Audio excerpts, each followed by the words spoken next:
Hi, I'm Cheryl Davila. Welcome to the final series, Climate Equity and Race United Actions. Karina Gould usually does our land acknowledgement. However, she was not is not able to join us right now, but she will be joining us later. And so I'm going to do the land acknowledgement. Welcome. I'm here in Berkeley on the Ohlone territory. I'd like to take a moment to acknowledge that we were sitting in the territory of the Huichin, the ancestral and unceded land of the Chincheño speaking Lejeune Ohlone people, the successors of the sovereign Verona Band of Alameda County. This land was and continues to be of great importance to the Muwekma Ohlone tribe and the other familiar descendants of the Verona Band. We recognize that, you know, many people in the East Bay community has and continues to benefit from the use and occupation of this land, including Berkeleyans. As members of this community, it is vitally important that we not only recognize the history of the land on which we stand, but we're flourishing members of Berkeley and the border Bay Area communities today. If you are not here in the Bay Area, take time to learn about your original people of your land, where you call home. And happy St. Patrick's Day. I'm wearing green. Happy Women's History Month and happy National Nutrition Month. In case you don't know me, I'm Cheryl Davila, the founder of the CEMTF, former council member for the city of Berkeley, and I'm also one of the founders of the Equity Summit Alliance, which is a group of Black, Indigenous, people of color Berkeleyans who we've gotten together to talk about equity in Berkeley and make sure people understand what that means to us. And we have quite a few summits that we do.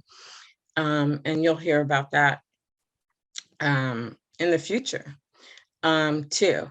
And the Equity Summit Alliance is also presenting this event today. They partnered with us. So thank you all for being here, and thank you to the CEMTF Planning and Logistics Committee. Jack, Ruth, Karina, Glenn, and myself are on that committee. And thank you to the CEM Steering Committee members and our amazing fellows, Eric, Jessica, and Sarah, who are working on a great project that you'll hear about in the future. And thank you to the speakers, Wilhelmina, Hatem, Karina, Kafri J, Brittany, Marisol, Kevin, Tammy, and Chandra. Thank you all who have donated and joined us today and throughout the series. Did you know that CEMTF is now 4 years old? We had an anniversary February 9th, and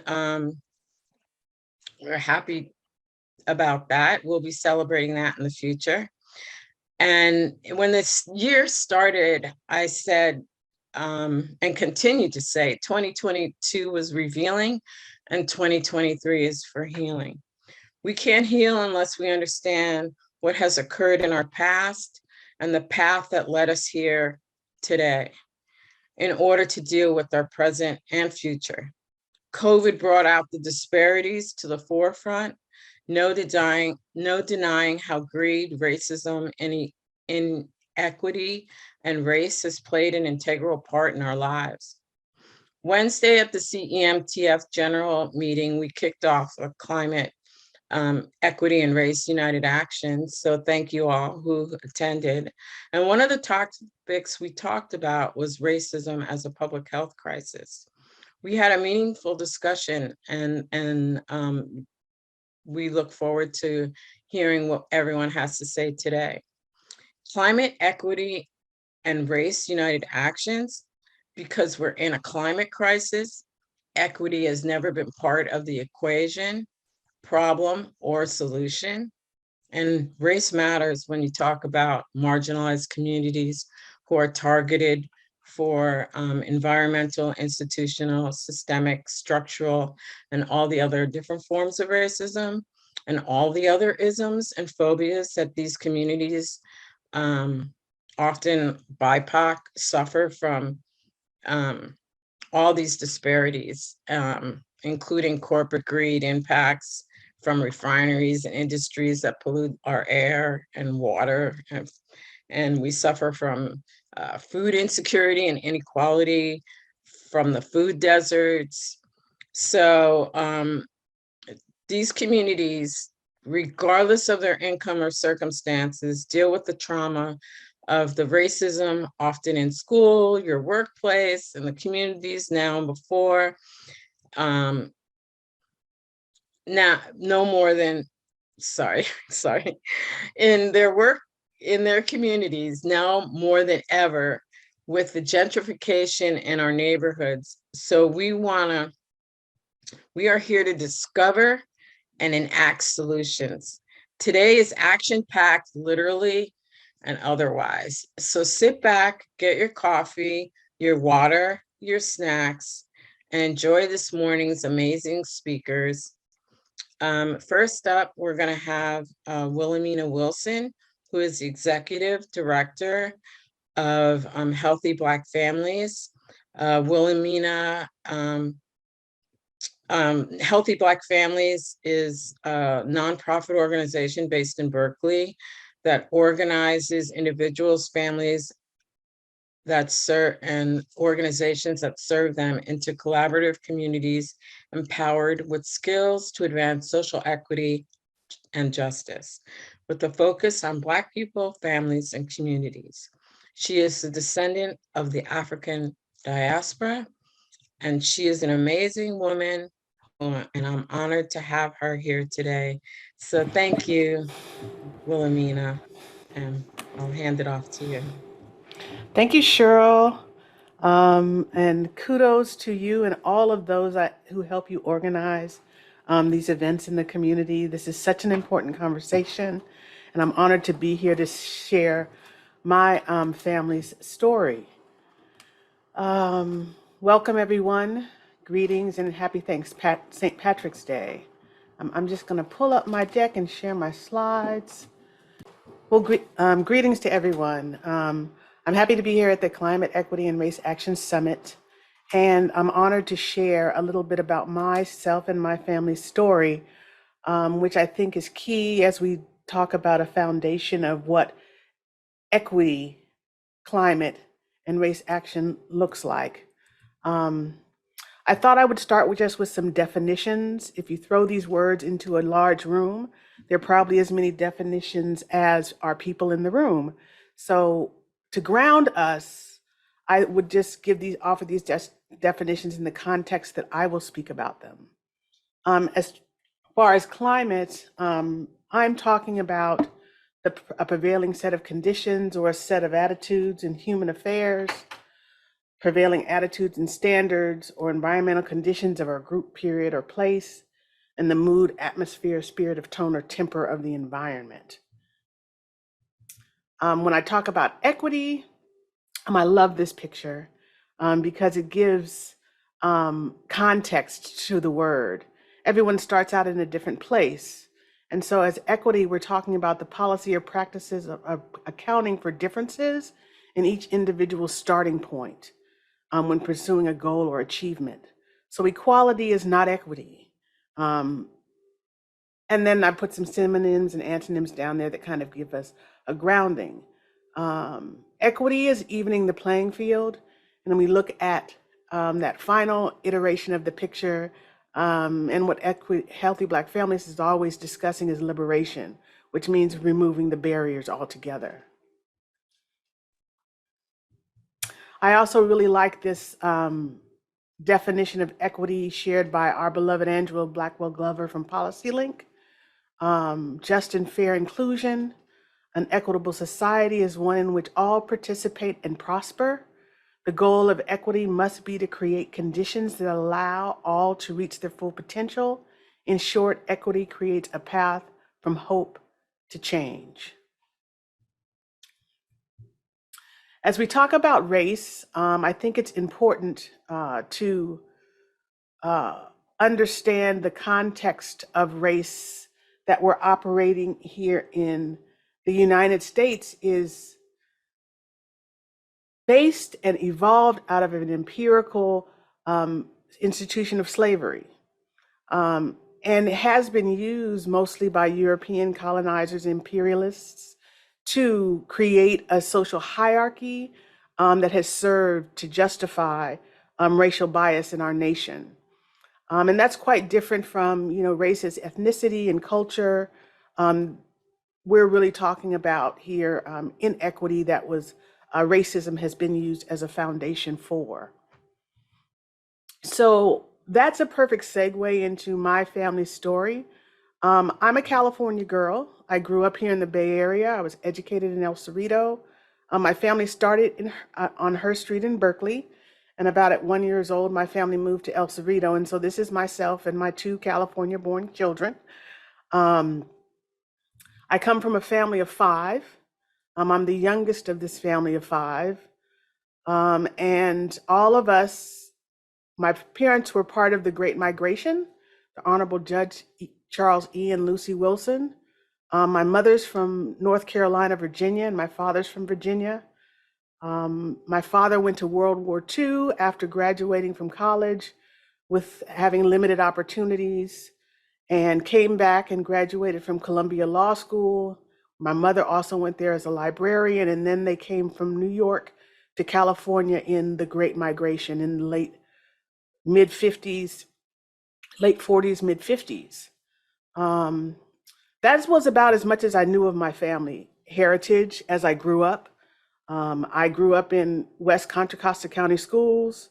I never learned anything about slavery or my heritage in those institutions. And it really wasn't until I went to college at Diablo Valley College and studied under Professor Woolbright, who came out of Wilberforce University, that I learned anything about African American history. I think that's a travesty that still exists in our schools, and lack of knowledge of self is inequity at its finest. How can you have agency if you don't know your heritage and where you come from? So these are my mother's parents. About the time I got to be in high school, all of my grandparents were gone when I was born. I began to learn about them. And so this is the Reverend Arthur Lorenzo Wood and his wife, Roland Ophelia, my mother's parents. He was an AME Zion minister, and she was a normal school teacher in North Carolina. Normal schools were the first schools post-slavery in Reconstruction, and she had the benefit of being an only child adopted by an aunt and uncle. So she had much more agency than many Black folks in the day and got an education and became a teacher. That allowed her, as she had my mother and father, living in rural North Carolina, where many months out of the year, Black children didn't go to school because they were needed in the fields to sharecrop and harvest. She taught my mother and her sister at the kitchen table. So when they were able to move to Norfolk, to the city, my parents, my mother and her aunt were able to enter school above their grade level, despite the institutions not supporting education. This is Arthur's parents. And so this is my great grandparents. Lucy Dickerson Wood, who's on the right, was born enslaved at Somerset Plantation in Cresswell, North Carolina, as a young woman. My mother remembers going to the farm and visiting Aunt Lucy during the summer. And she married Arthur Wood, and that's where we come up with the Dickerson Wood connection. And there are 4 family lineages that spawned from that Dickerson Wood family connection. So this connection takes us back to Somerset Place Plantation.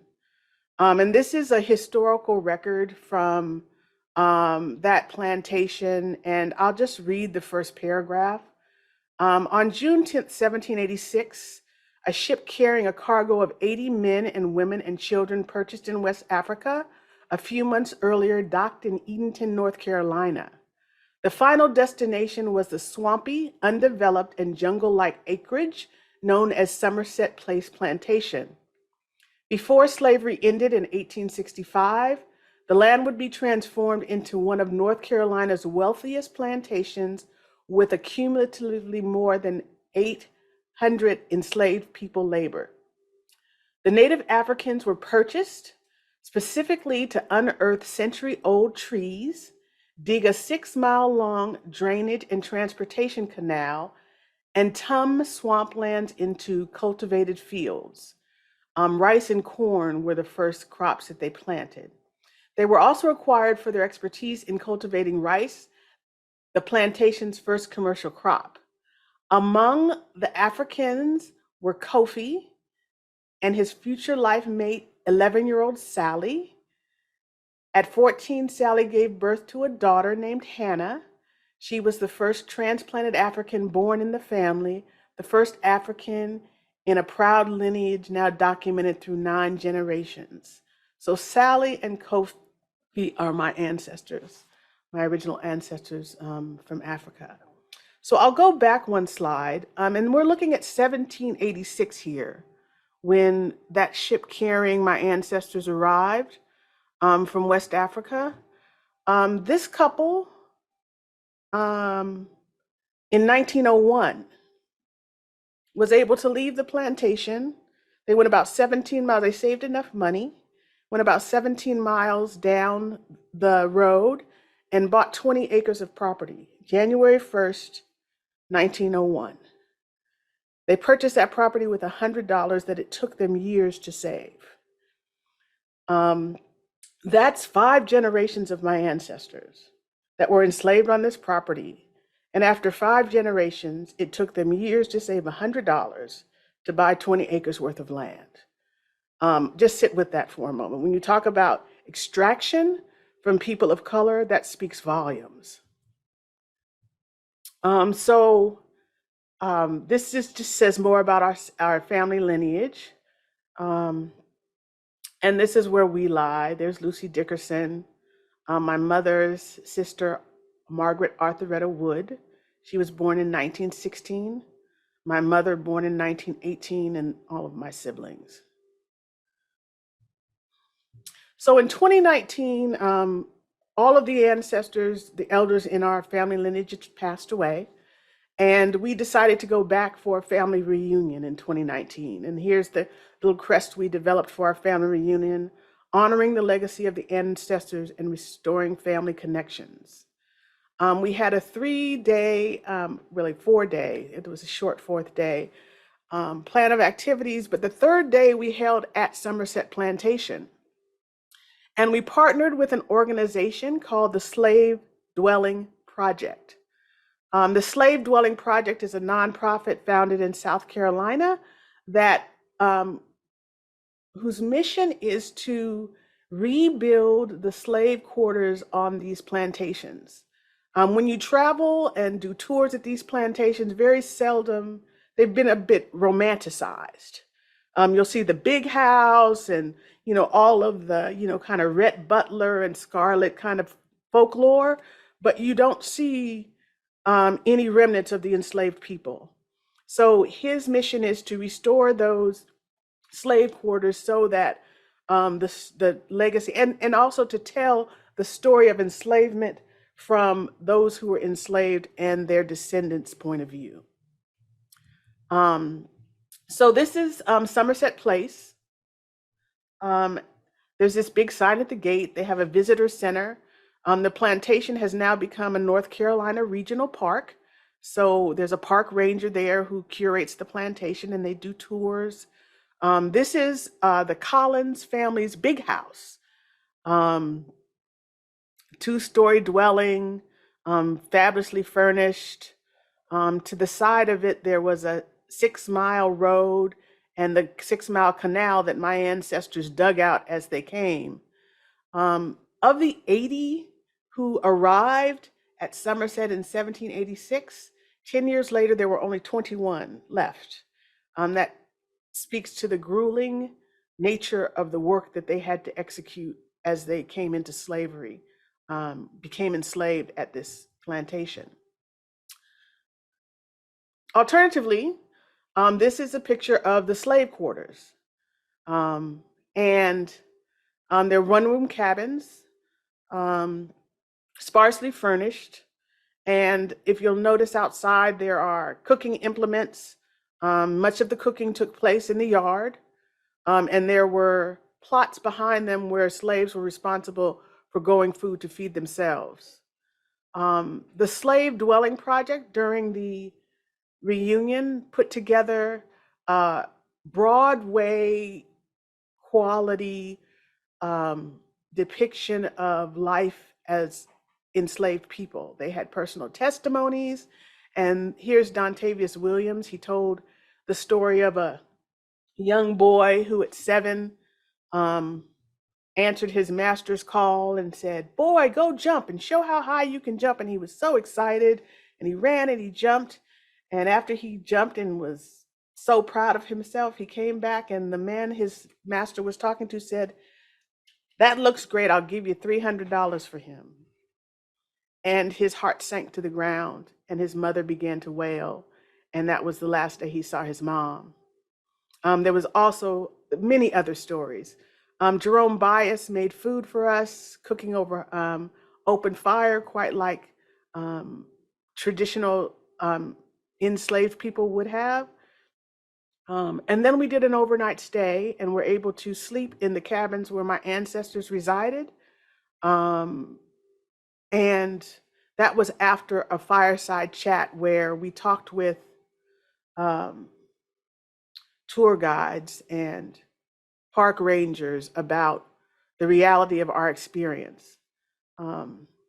Another milestone that happened here is in 2007, my brother and his wife were married here.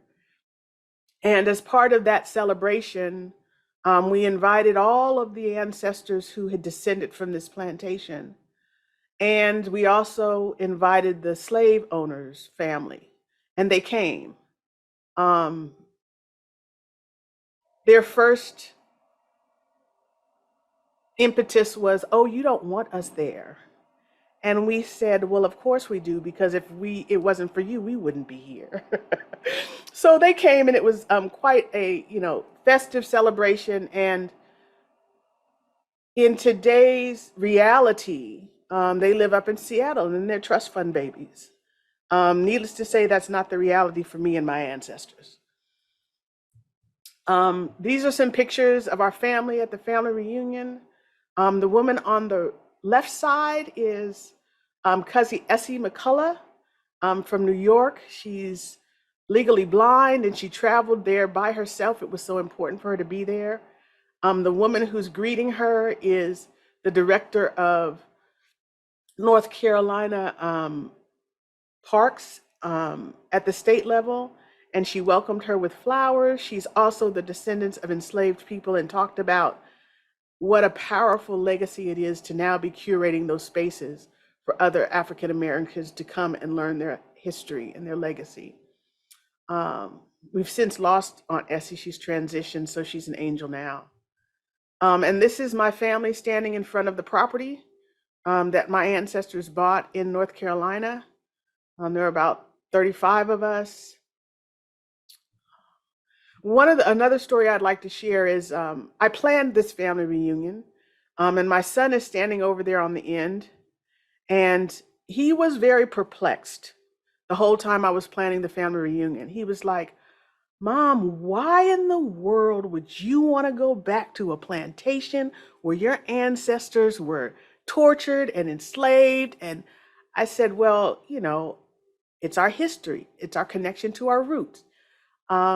About halfway through the day at Somerset, watching the living histories, talking to the people dressed in antebellum clothes, creating the frame of what the plantation was like, he walked up behind me and hugged me from the back and he said, God, Mom, this is really cool. I think that day changed his life. About a week after the family reunion in 2019, I came home and was deeply impacted, very, very different. There's something that a knowledge of self does for you that can't be undone. And I'm so happy that's the truth. Understanding the deep connection of my roots, what my ancestors had survived and gone through, gave me deep appreciation for every layer of my family, especially my parents as they moved to California to flee Southern tyranny, create a life for themselves that really sought to honor their humanity. As I came back and went back into my career in corporate America, I began to see how the systems that I was operating in were grounded in the systems founded in slavery.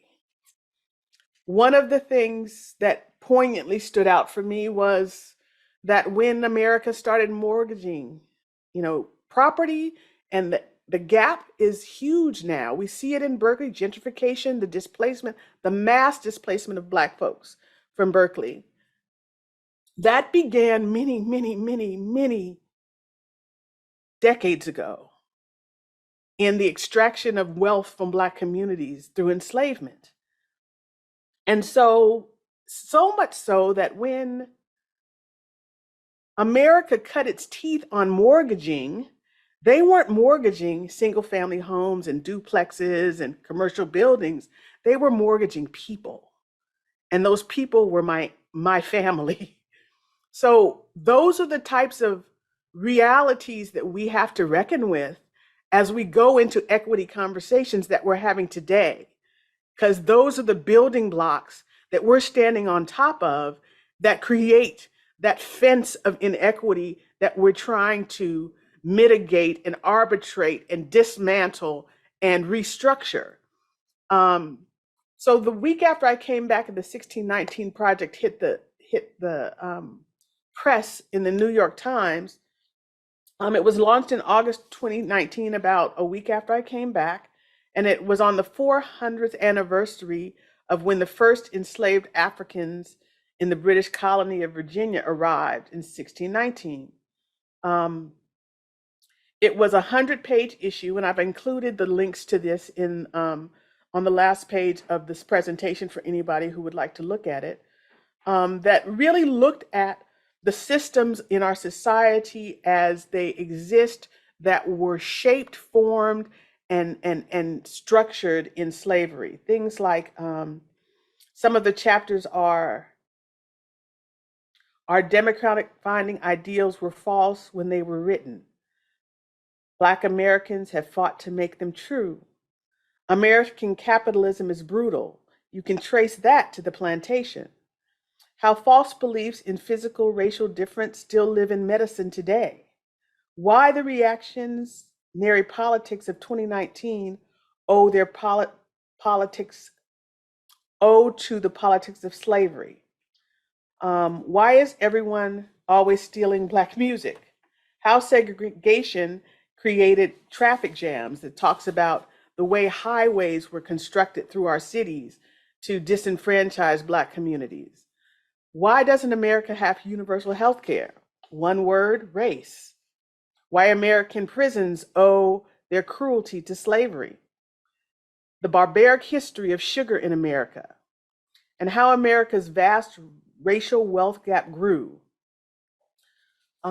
So as we go into this deeper conversation in this Climate, Equity, and Race Summit, I thought that this story would lay a nice frame of reference, and I guess S.O.U.L Davila did as well, for the conversation going forward.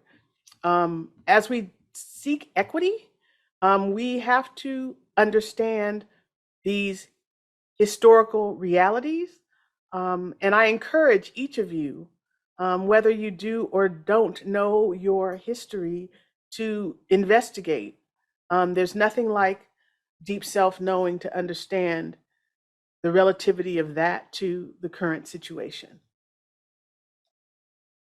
I'm complete, and thank you all for having me.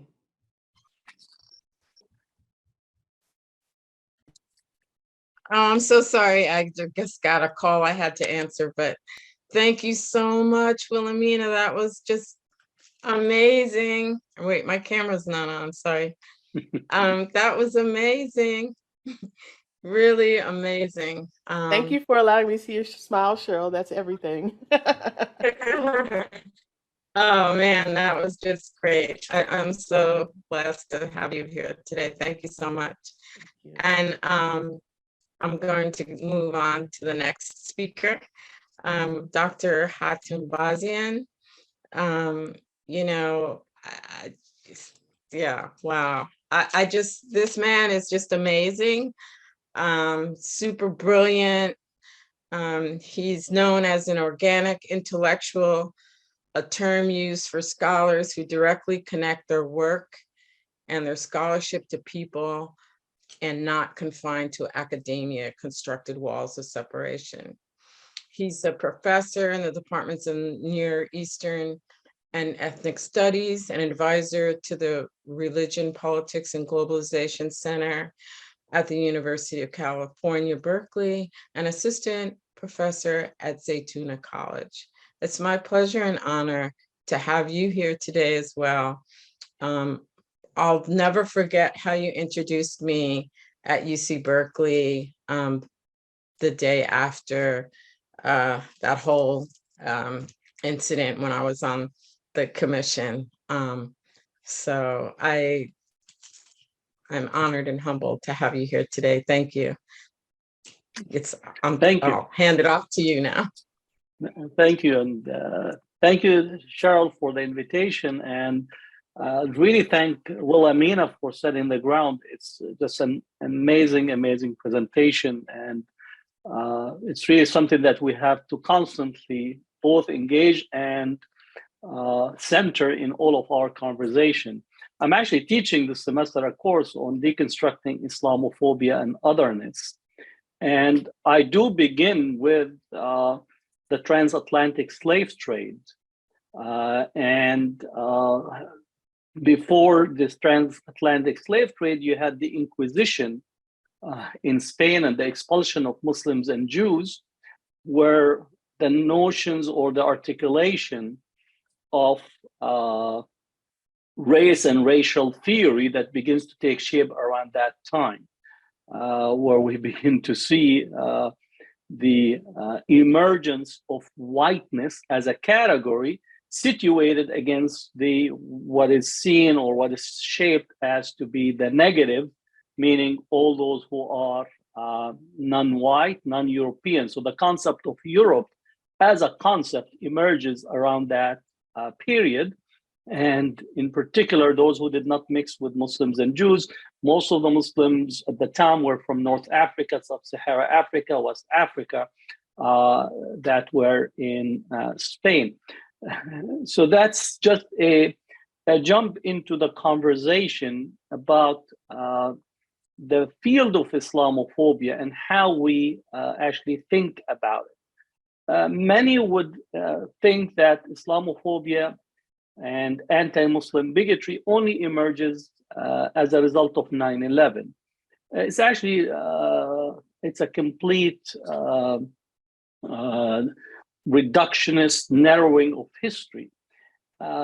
If we actually think of the colonial era in particular, leaving the earlier period, both the British, the French, and also in terms of the United States at a later point, have a persistent engagement with the Muslim world, whether we speak about India with large Muslim population in terms of the British, if we think of the French and their colonial engagement in almost 16 different countries in Africa, and then also the division of Africa in as a result of the Paris Conference, there was a considerable engagement of looking at the realm of the barbarians.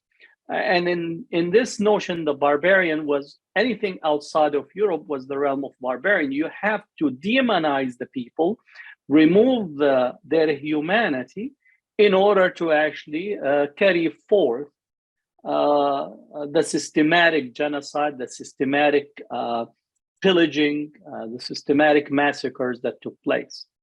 And as we think of the era of colonization, many think of it as a passing event. It's like there were a few days, colonization came, they entered in there and left.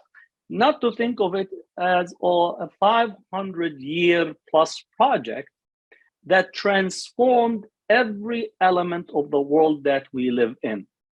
So you cannot approach colonization without thinking of the capitalism that have generated the desire and the thirst for raw material from the global south.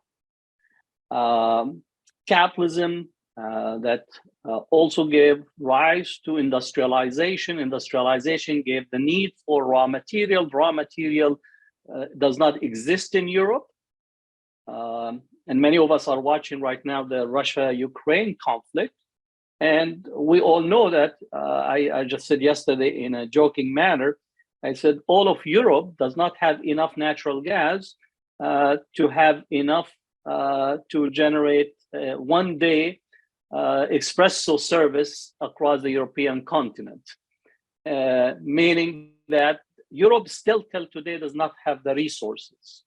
And it's still engaged in pillaging through a sophisticated structure of extraction of raw material from the global south.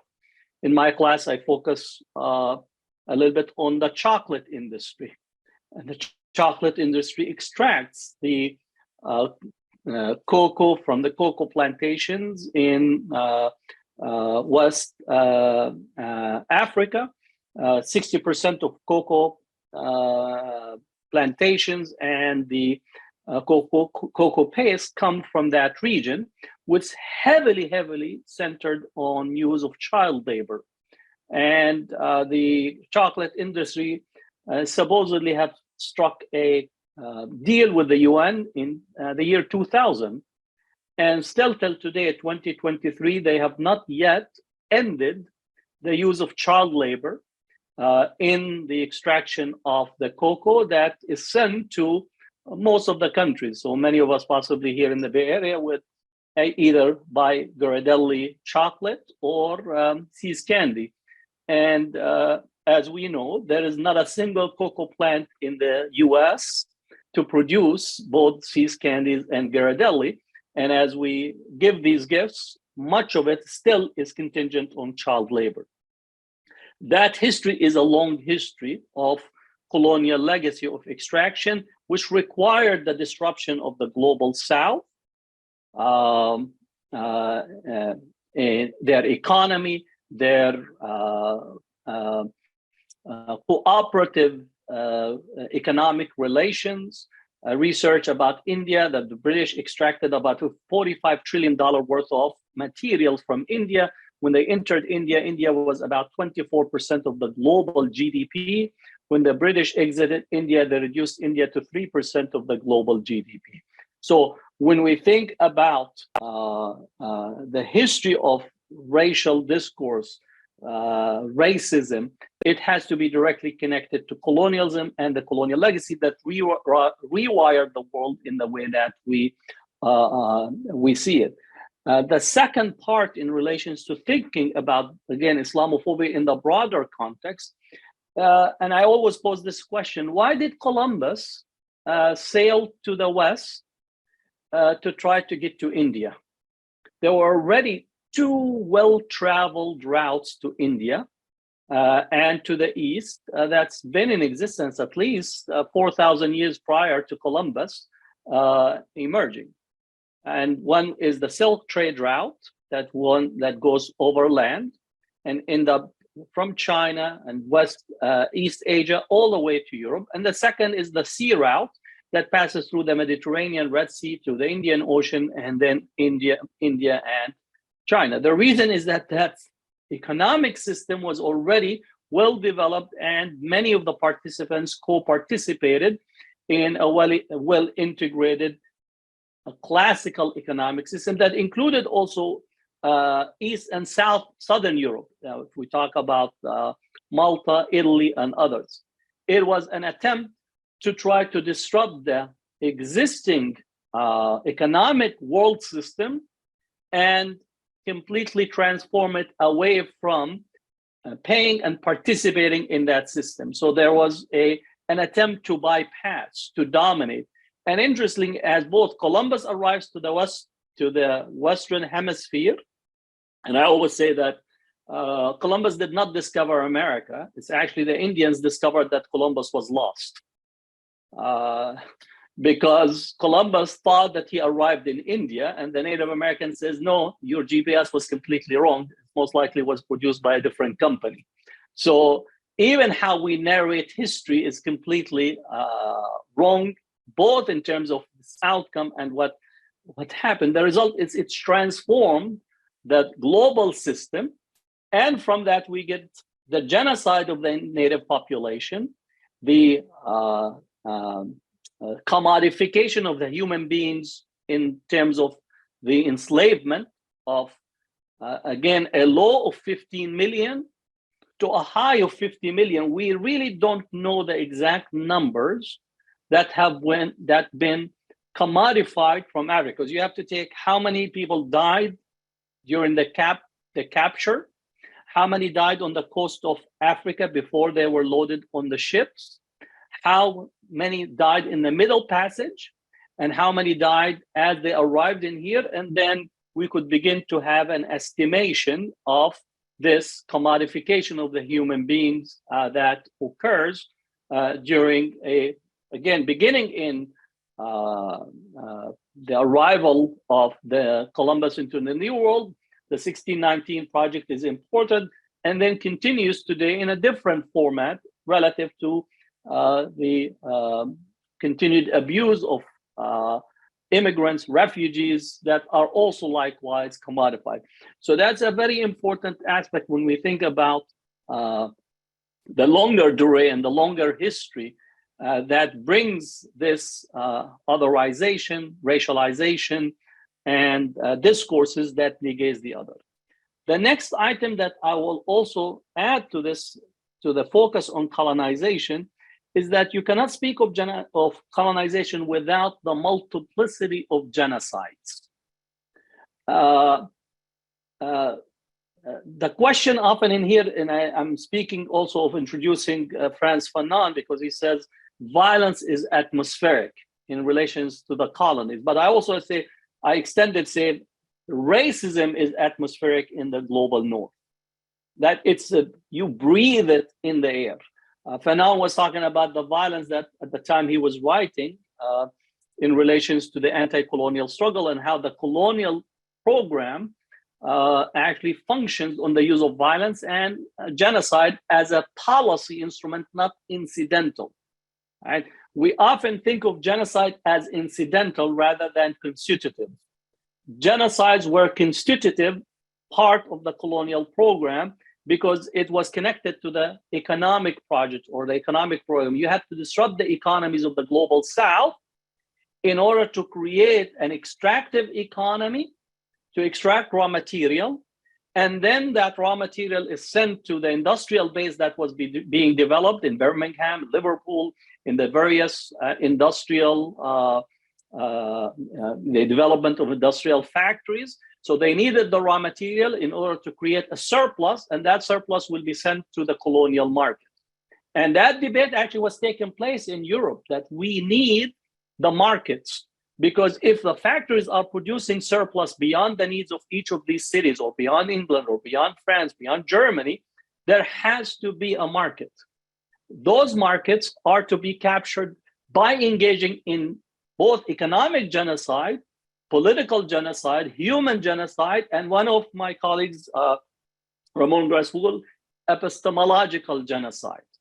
We have to actually eliminate the ways of knowing of people in order for them to think that there is only a singular universal norm, which is the Eurocentric, genocidal, capitalist form of understanding the self and the society. So in essence, you have to create the consumers by adopting in their epistemology the ways of knowing and thinking that is normative, which in essence, you are actually killing yourself and thinking you're engaged in a healthy living. So that's genocides is a constitutive element of the colonial project that resulted at least in over 100 million plus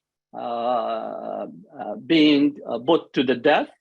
The Congo alone, just think of the Congo, which is King Leopold of Belgium, killing 50% of the population of the Congo. And specifically to extract rubber and considered the Congo as his own colonial possession. The French in Algeria killing close to 7 million people in their 132 years of colonial control. In the last 4 years of the colonial conflict or the colonial anti-colonial liberation, 1.5 million Algerians were killed by the French in there. And today the French still dominate the 14 Francophone zones completely. And some would say France has the 4th largest gold reserves in the world. And some would say possibly the 5th. Yet France has not a single gold mine. Most of their gold comes from the Francophone countries. Mali has one of the largest number of gold mines, and yet they have less than 50 tons of gold reserves. Most of their gold, in that sense, comes to France, and France actually have imposed on them the use of the French franc that was created for the Francophone zones. Right. So I'm putting all this picture in front of us because often when we think about Islamophobia, we only narrow it into that there is a Muslim that is engaged in violence, right, in terms of the terrorism on the one hand, or the second, the often is that we are there to liberate Muslim women, which is right now is both in whether in Afghanistan, Iraq, and again, both can be true conceptualization in the unique cases, but we are there for the resources, just pure and simple. Yesterday, my lecture was on the oil industry, right?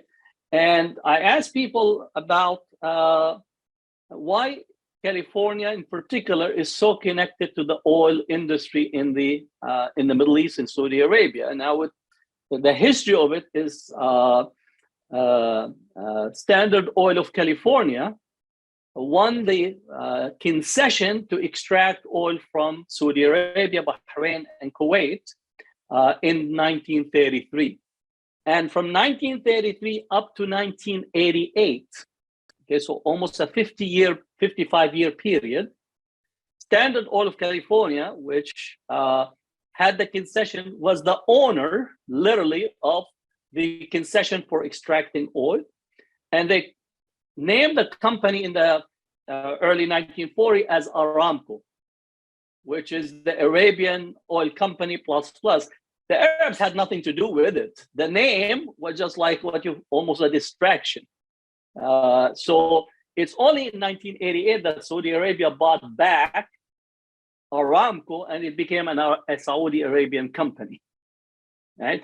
Now, the Standard Oil of California was a breakup of Standard Oil, which was the Rockefeller. 1911, the Supreme Court ruled that the Standard Oil was a monopoly, and they broke it into smaller companies. Standard Oil of California developed with it. Long and behold, Standard Oil of California is now Chevron because that's the transformation of the name. Right? And I say, even in Berkeley, we're connected to the oil industry because we have the Chevron Auditorium, right? The only building on campus that named by students was the Martin Luther King Student Center. The rest of the campus was named by either those who were engaged in genocide or racism toward the Native American, the indigenous people, toward Black community, and so on. So that also tell us that the story that we speak about extracting resources is as close to us here at the center of what we call, we're so progressive that possibly will fit at a certain point to the left of, during the Soviet Union, to the left of Moscow, that we fell over the cliff. But we're such a progressive claimant, not recognizing that we are so wedded into the long durée and the long history of both otherizations and racism, discrimination, and the notion of the climate, both in terms of the social, racial climate, but the political, economic climate is as critical. We have not yet shifted on the basic boundaries or basic trajectories of how our society is being formed. Lastly, what I want to also add in terms of this pattern of immigration, right? Because as we speak, we continue to build walls. The notion of a wall has been in existence, at least from the time of the 1882, the Chinese Exclusion Act. There was a discussion of building a wall in the western part of the country, whether it's real or metaphorical. There was a whole call for building a wall in the early part of the 20th century, the Red Scare. So there's this whole, I think epistemologically, we say that the United States is the land of immigrants. Give me your tired, your poor, your huddled masses. So we could put them in jail. That's basically, they should add this to the Statue of Liberty, because in reality, it's almost, we abuse the immigrant, we abuse the refugees, especially of those who are non-white, right? During the Chinese Exclusion Act period, the United States actually recruited about 1 million Swedes. One of our colleagues did their research in the Swedish archive, and the United States, as a result of wanting to make America white again, right? They actually went and recruited 1 million Swedes to immigrate to the United States in order to change the racial demographics of the country, because there was an interest or a focus, especially during the 1910, 1920s, that there were too many of these immigrants coming, the Chinese and others. So there was a project. So America's immigration policy was always centered on race. America's undercurrent river is centered on race. And I would say, as a Clash of Civilization ignorant thesis, it says that America is a white Anglo-Saxon Christian settler society. So anybody that comes to the United States have to accept this as a framework. So when we think about Trump saying, we're going to take our country back, take it back from who? Again, we have to think that Obama was, in essence, representing all of these fears, white fears that are there. One, he is Black. Second, he comes from a history of having a Muslim father. So that's why they were insisting Barack, and they were exaggerating the pronouncement of his name, Hussein, right, as a way to try to create fear. Third, he brought a coalition of larger configuration of minorities to get him into office. Now, this is not to say anything about Obama's policies, because I think he still lined up with his policies with power, militarism, and so on, and did not really go with a progressive, but understanding that the intensification of white fear or the claim of taking our country back corresponds to the emergence of Obama. And I said, and I continue to say this in writing, and that people who oppose Obama on his Muslimness, they really wanted to use the N-word on him. But the atmosphere in the society was not yet conditioned to use the N-word. So they opted to use the M-word, Muslimness, as a signpost for his Blackness. And as that became normalized and acceptable, and I also want to remind people that the first to actually introduce Obama or attack Obama on his Muslim background was actually Hillary Clinton.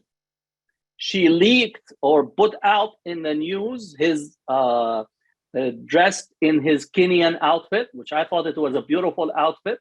But again, in democratic elite circles, that was seen as a threat right? So she sent it out during the Democratic primaries to insinuate that he is a closet Muslim. Just to tell you, that was based on data. So the data showed that American public to the 64th percentile would not vote for a Muslim candidate, right? So they used data in order to actually leak this, to have the conversation centered around Obama's Muslimness. And when they asked her, do you believe, he said that he's a Christian? Again, these are secondary issues, but do you believe that he's a Christian? He said, if he said so, which means continuing the insinuation by using this framing. Now the Republicans picked up the data and used that same line of attack on him, and it became the continued line of debate. And from his winning the election until his last 3 months, Obama in the United States made sure not to visit a Muslim mosque, right? So Obama did not visit a mosque in the United States throughout the 7.5 years of his presidency. It's only after he's about to be out, he visited the mosque in Maryland, which means that this debate that is really centering on his Muslimness made him actually distance himself, but more importantly, did not understand that giving the oxygen for the racists to attack him in his Muslimness made it possible for people to come back and attack the Blackness, attack the Asians, attack the Latinos, because the same atmosphere, the same ecosystem that functions to target one community are, in essence, made it possible for Charleston. So that literally you could see that attack that comes in 2008, right, on Obama, making it possible for normalizing racial discourse in public. Now, in private, that has never ended, but actually to come in public, and then you become to think about white victimization as the basis of taking our country back. So there's a direct link to this. And now the assault on individuals who are teaching Black history, teaching Latino history, teaching Asian history, which means that the only history needs to be taught is white history. Because if we normalize what we call the status quo is built on Eurocentricity and the universalization of the particular history of Europeanness as the only standard, both in the United States and across the globe. So that's how we need to think when we think about Islamophobia and how it normalizes the reassertion of Eurocentricity as the basis for understanding our society and the unfolding of exceptional history, rather than a particular history which has been bloody and multi-layered genocidal all the way to the present. Nobody actually would, I know few of us will call, nobody at least put the microphone in front of Bush. How does it feel that you killed 1.5 million in Iraq for bogus purposes? And how do you feel that you're still welcomed in restaurants and places, and now you're drawing your art and people are actually buying this art pieces after 1.5 million? Or Rumsfeld, is no longer with us, or Dick Cheney and the rest of them. We never think in our mind that these are, in essence, villains. When we put the narrative, the villain is always a darker person, right? It's a darker complexion, right? And as such, how do we actually begin to undo this and transform where the victims of this long 500-year history are centered, and their story is the one that is told and is narrated, both at the local level and national and international level. So that's my talk today, and hopefully that generated a lot of different interests. But thank you, Cheryl. Thank you. That was incredible. We're really kicking off like at a super hard pace and solid information. Thank you so much, Dr. Thank you. Atambazian and Wilhelmina. So I think we can keep it moving. We're gonna switch up the schedule a little bit because we don't see Karina Gould here. I know she had another event. and she was gonna, I told her we would let her in when she gets in. So we're just gonna skip right to Coffrey J. I'm trying to find my notes here. I don't know why they disappeared. Oh, there they are. Okay. Anyway, I've been knowing Coffrey J by listening to KPOO I've been listening to KPOO for decades, and Hip Hop for Change is one of the things that I love to listen to on Sunday. Well, I also listen to the gospel in the morning, and then it just moves right into Hip Hop for Change, or Hip Hop for the People now. Coffrey J is the executive director and founder of Hip Hop for the People and was for Hip Hop for Change. Among the many roles he fills, Coffrey J is a change maker, community organizer, nonprofit worker, hip hop artist, and the best father ever. If you don't know about KPOO, it's the only Black station in the Bay, one of the few left in the world, probably. 89.5 or kpoo.com. You can listen to them from noon to 3 on Sundays. So thank you for being here, Coffrey J, and I'm excited to have you. Awesome. How's it going today, y'all? And thank you so much for having me, Cheryl. I appreciate the wonderful introduction as well. And rocking out with me on the radio show. Sunday is truly a good day for Black radio. So I'm hoping everybody here takes the time to tune in this Sunday as well and listen to some good hip hop. My name is Coffrey J. I have been a hip hop artist since before I knew that hip hop had a name. And I think it's really important, if I'm going to do this right, I think I need to teach y'all what hip hop is, because some of you folks might not know what that is. A lot of people conflate hip hop with rap, hip hop with being Black. And hip hop is a lot of things, but what it is more than anything is a culture. It's a culture of people. It's shared practices, shared behaviors, schema, whatever you want to call them, shared identities. Hip hop is how I speak.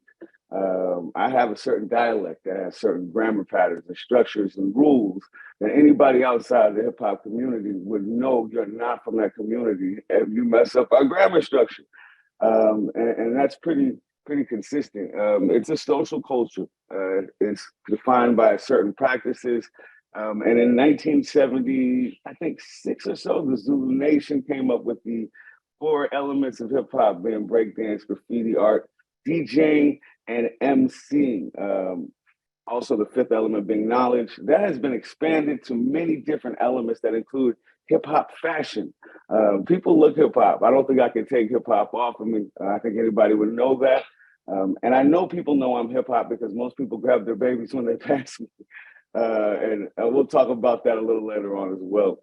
But hip hop connects people. It connects our artistry. It's also just the communities we live in. So when I was growing up young, I was freestyling in the shower, and I did not even really know that was rapping. It was just something I did. You know what I'm saying? So it was a mix between singing and rapping and whatnot. But by around 15 years old, rapping was my entire life. And I think we have to really understand that there was no hip hop school back then. Yet hip hop is the largest human expressive form that humanity's ever created. People are rapping in Glasgow right now. There's a real huge scene in Mumbai. There's women risking getting beheaded in the Middle East right now, rapping about their lives and their rights. And hip hop seems to rear its head anywhere where people lack investment, lack schools, lack resources of normal art that's accepted. So people who usually tend to need a voice can start rapping around the world.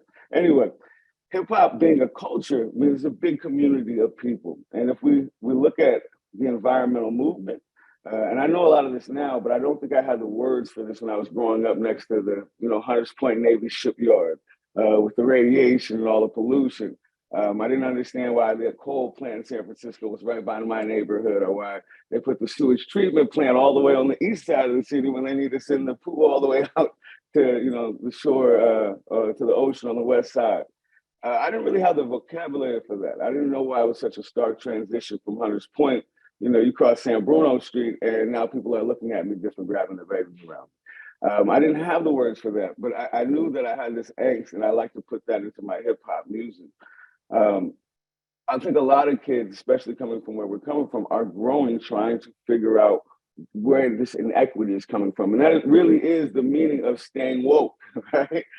Staying woke to the potentials of oppression, staying woke to the history of oppressions that have been going on. So I think, you know, when I was about 14 or 15, I don't think I was very asleep, but I was slightly asleep to what was going on around me. And the whole time I'm aware of the environmental movement. I knew about Greenpeace. You know, I knew about Sierra Club. And a lot of these places in San Francisco are right down the street, you know. So I'm dealing with these environmental pollutants. I'm dealing with these generational traumas as well. But I'm not really speaking about it in my community. I don't really have the language for it. And then, you know, a half a mile down the road, you got the Greenpeace office. And they're not working on the Navy Hunters Point shipyard either. You know what I'm saying? They're talking about polar bears and orangutans. And I love orangutans. You know? All right, don't get me wrong. Matter of fact, I cut my teeth at Greenpeace as their first Black city coordinator for their 2000 push for getting new membership. So I ran the entire Bay Area street fundraising team. You know, those folks out there, hey, talk to me about polar bears. And I actually had to talk about orangutans. And I had to talk about climate change being, you know, an impactor to Africa. You know, 2 degrees of climate change is suicide. I had to fight to kind of make these stories relevant to me, because there was nothing at Greenpeace that was kind of geared towards a person like me, you know, rooted in my story. It was all these things happening around the world. And mind you, I go talk about orangutans, and then I go back to Hunters Point and I see all this pollution and I see all these things. And it's just very interesting, you know, in 2019 was the first year where the green movement started getting a little bit more colorful, you know, pun intended. And, you know, it's sad because we have to die publicly. We have to be publicly lynched for white people to wake up enough to know that we are a good addition to a team. You know what I'm saying? To know that, hey, it's time now. And, you know, I'm fortunate that that's happening more and more. But back then it was kind of sad for me as a Black man working at Greenpeace that, you know, I was over there trying to say, you know, I remember I said, hey, I want to write a rap for Greenpeace. And my immediate supervisor said, yeah, they're not going to care about that. They don't do things like that. And it kind of broke my heart a little bit. I was so inspired at that moment, and I thought I had something to contribute. I don't think I even understood at that point in time what hip hop could do and what hip hop could mean to the environmental movement and to organizing my own community. But I remember feeling quite crushed because I offered that, you know, for a reason, because Greenpeace, damn it, needed it. The environmental movement is getting whiter. Well, actually, I think for the last 2 years, it's been getting a little bit more colorful. But it was a movement that for the last few decades, it's been getting older and whiter. You know, the Audubon Society is not so hip no more. You know what I'm saying? So we can fix that. We can come together. But I remember when I, you know, finally took the courage to write a rap for Greenpeace. And I said, you know, damn it, I gave it to the executive director at the time was Phil Radford, who just happened to be a hip hop head. You know what I'm saying? So he loved it and put it on a 2009 capstone video for Greenpeace. It was really cool. Next thing I know, I was at the 2010 Democratic National Convention, and I got to perform that song right before Trump got to talk. Phil actually flew me out there. And that's the importance of allyship, I think. You know, it's a real big testament because resources, it's all about who has them. And when it comes to philanthropy, we all know about the bias in philanthropy, right? And so we have these solutions. We're talking about this all the time in the Black community, but I want everybody to know that we're talking about this all the time in the hip hop community, right? Every Black generation has had a social, political spear tipped by our musicians, right? Our Nina Simones, right? Our artists, our writers, our Baldwins, you know, our Phyllis Wheatleys, you know what I'm saying? So that has not changed. And I think a lot of people, they, you know, well, let me say it like this. I think the big problem why people don't value and understand hip hop is because white people have so thoroughly segregated themselves from Black and brown people more than any time in history, that people predominantly learn about people that look like me with gold grills in their mouths and hoodies from rap music. And besides that being a damn shame, that's also through the vehicle of white media. And white media has never really represented any community of color very well. We all have to admit that, right? So let's accept that and let's start there.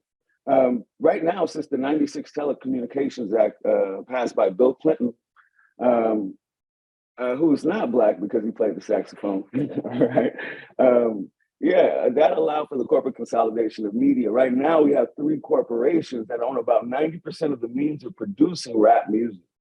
And you have to admit, that's the way you folks have learned about people that look like me. You know, if you don't come from my community, if you're not there regularly, we do not eat dinner with each other any longer.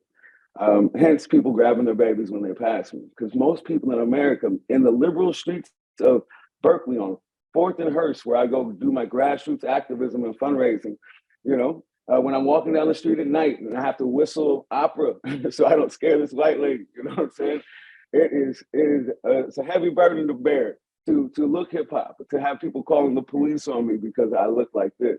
But when you're viewing hip hop through white media, you have to understand they don't care about Black or white, they care about green, right?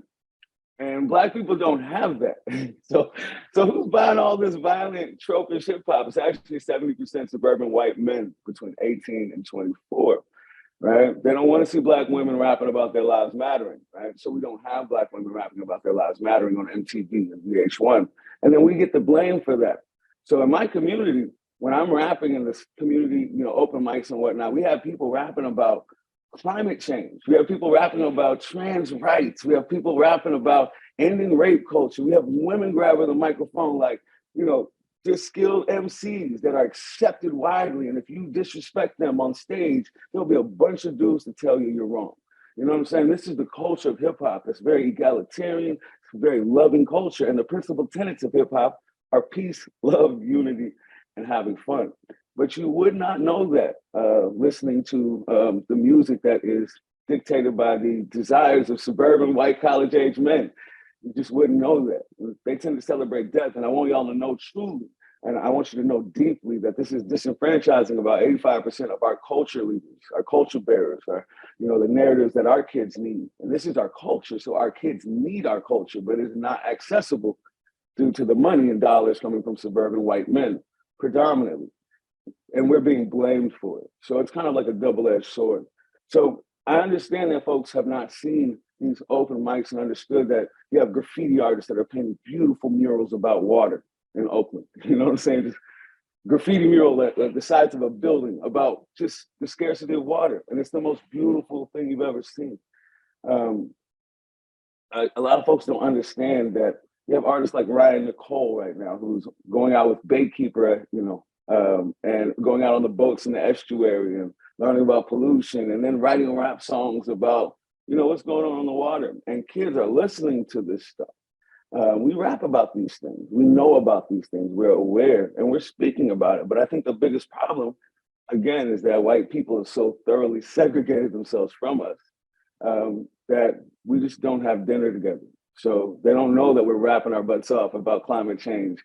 They don't understand, you know, this practice is no different from what you folks are doing. We just do it with a little beat or with a spray can. And we have to hang out together. This is a global world, right? This is one world. You know, I was talking to somebody today about Angela Bassett being snubbed. And, you know, he was like, well, why do we Black people always want validation? I said, well, no, you know, any white supremacy anywhere is a disservice to our children and their children. So we have to stamp this intolerance out. Just like the brother said right before me, right? Islamophobia will become this and become that and all this. And now trans people have the lowest and the worst of it. So we have to stand up for all of this. And that takes coming together. So when I started Hip Hop for Change, you know, my job was to throw fat hip hop shows and address issues in the Black community. So we throw a couple of staple events. We threw cannabis equity events and had some of the people from San Francisco's, governance there talking about cannabis policy and some of the local people in the community that have been doing activism there. And then had a fat ass hip hop show and had rappers performing and stuff like that. It was really fun.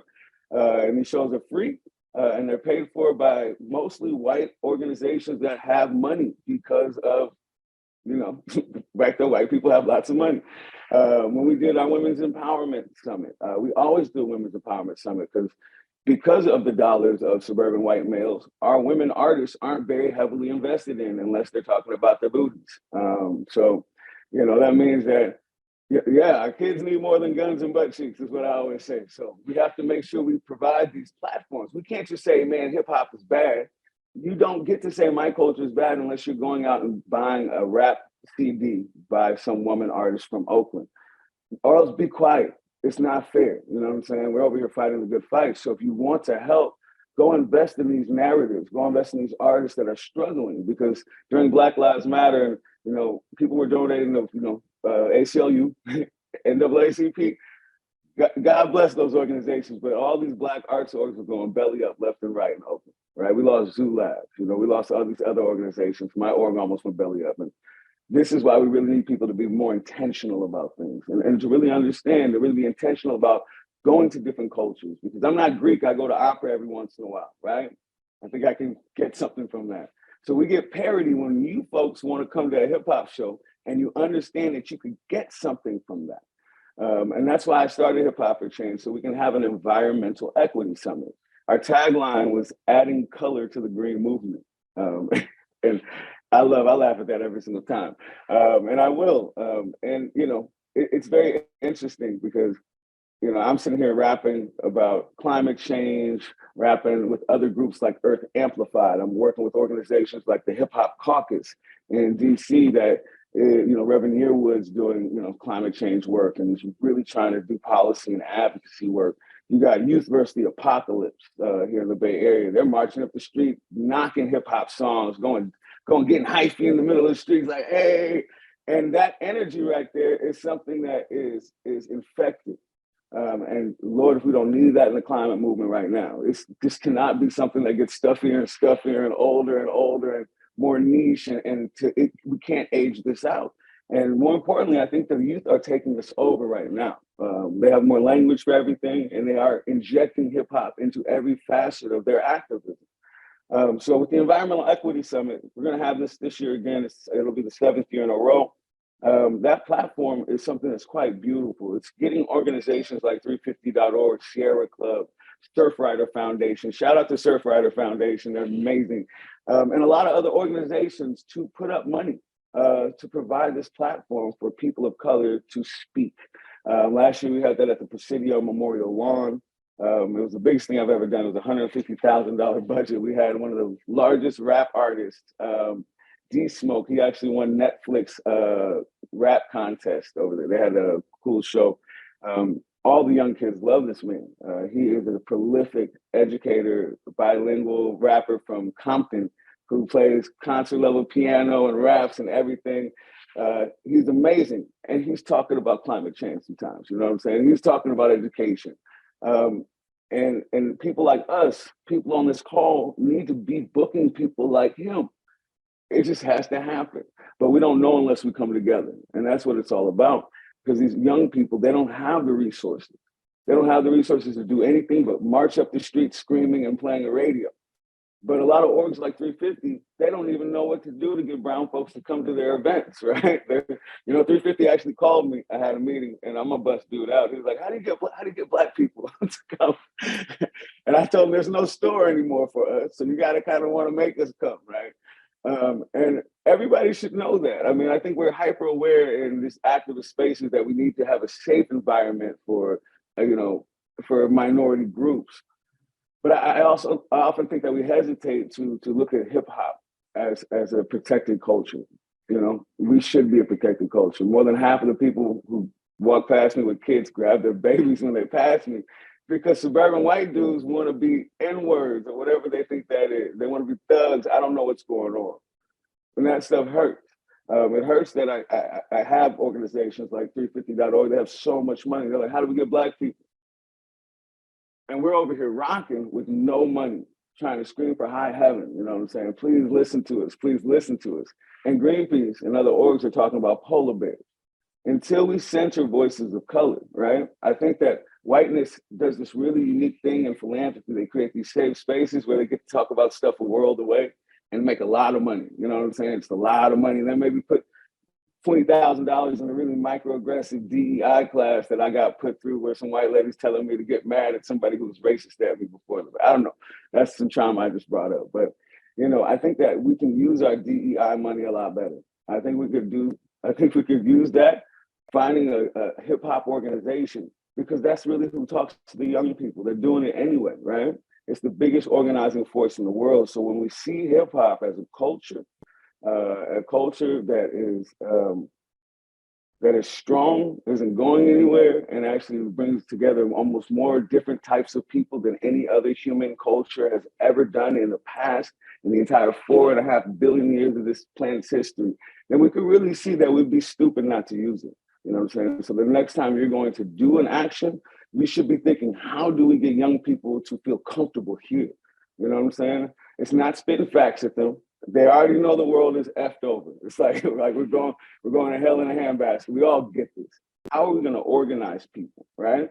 How are we going to organize? How are we going to get people to rally out like Mario Savio did, right? Where there's all these people in the campus together screaming mad. You're not going to do that by yelling stats at kids. You're going to do that with a fat ass beat, right? And some graffiti. And then you're going to organize those kids and give them the resources to scream as loud as they can. That's how Arab Spring worked, right? All right. People get to scream. This is how every movement works. So we would be wise to invest in hip hop. If we do not invest in hip hop, I mean, good luck. So that's my time. I don't know. That's my time. But if y'all want to, I'm always here. I lecture about this stuff. I teach classes. I come to white organizations and get them freestyling in a matter of minutes. And then we talk about some real stuff. I do hip hop lecturing.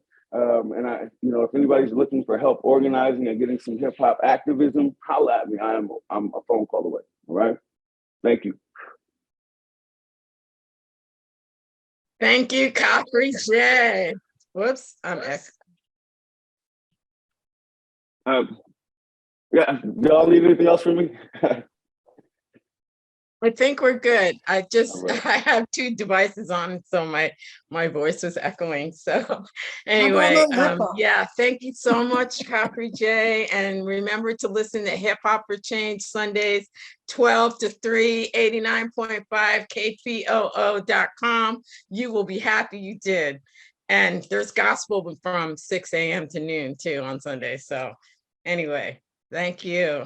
Thank you. So moving right along, this has been so amazing so far. I'm excited to introduce our next speaker, Dr. Brittany Chambers, Assistant Professor at the University of California at Davis.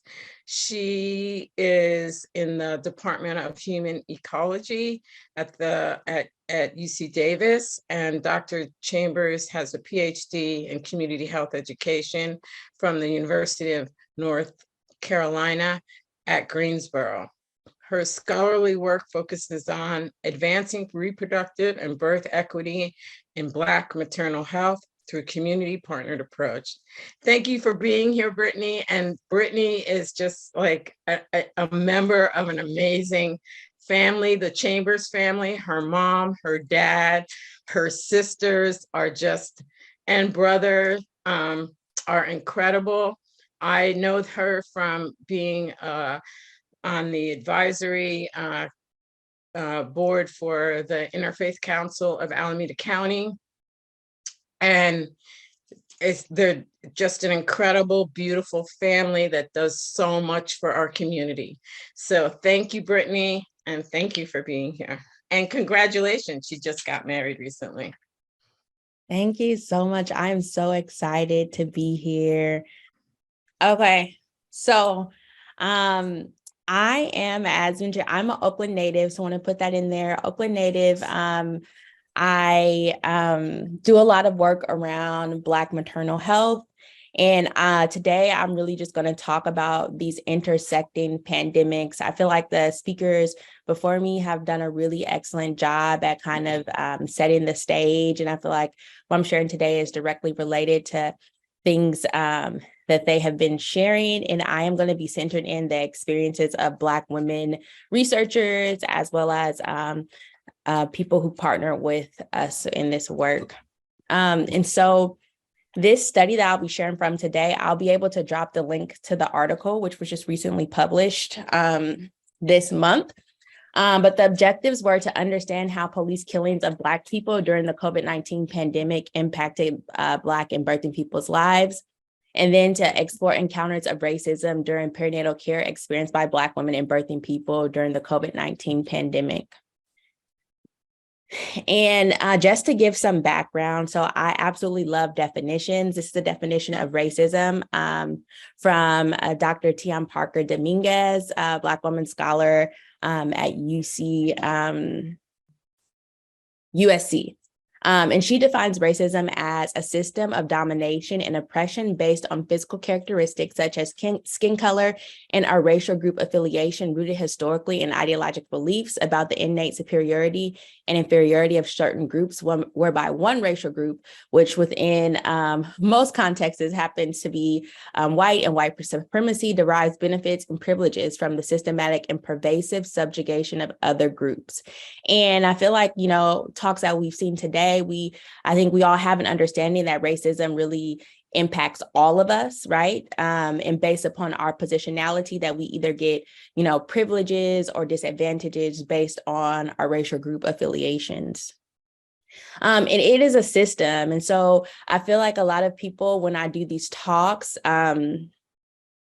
you know, I'm not going to say that they are not racist people. There are definitely racist people, but racism is a system, and there are structures that are in place, such as policies and laws that really regulate and impact what people have access to, that regulate and impacts who gets imprisoned, who does not get imprisoned, that really set societal norms and beliefs about, particularly in this work, Black people. And so those then foil down into how people interact with people based on their race and ethnicity, as well as other social identities. And so based on the structures, it then lets people give people these really scripts of how to interact with people. And we have this interpersonal racism, which is the direct discrimination that someone may experience based upon their racial group affiliation. And then a lot where people don't really talk about is how does this all become internalized, right? For people from oppressed groups, how do people internalize these societal norms and beliefs about them?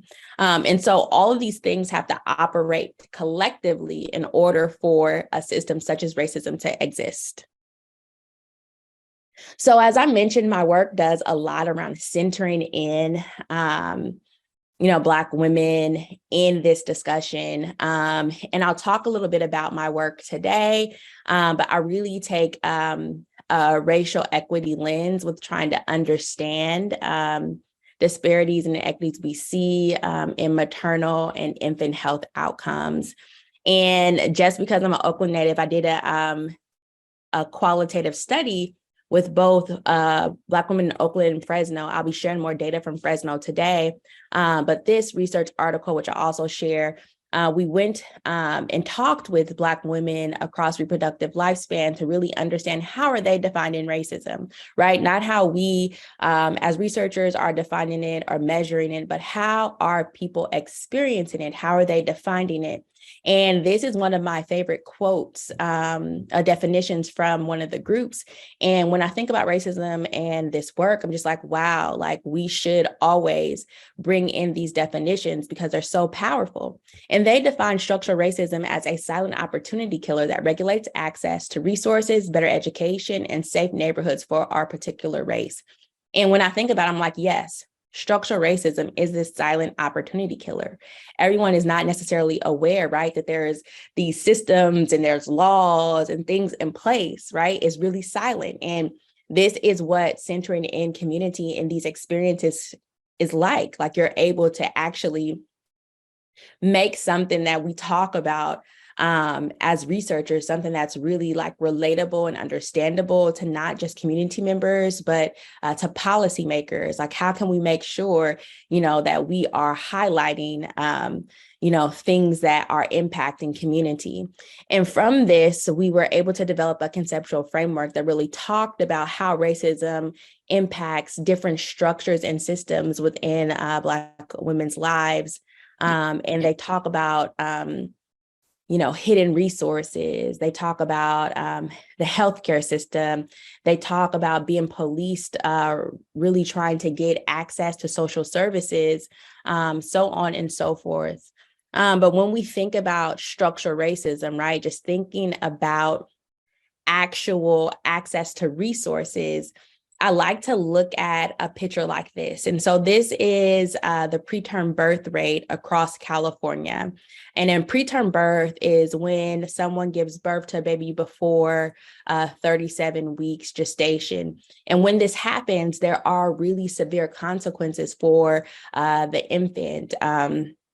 Some that are immediate, some babies are not able to survive the first days of life, and some that are long-term, associated with a lot of disabilities that could occur. And so you can think about what are the immediate as well as financial impacts of that. And so looking at this map, when we see the areas that are in darker green, those are ones that have higher preterm birth rates than the state, and those in lighter green, they have preterm birth rates that are under. And so just looking at this, for me, I'm like, okay, obviously this is nothing that's going on at the individual level, right? There's nothing any mama or birthing person is doing. This looks like something structural, because we see that there's differences across counties. And so, in my mind, I'm like, what is going on with these counties? What don't these people have access to in order to have a healthy pregnancy?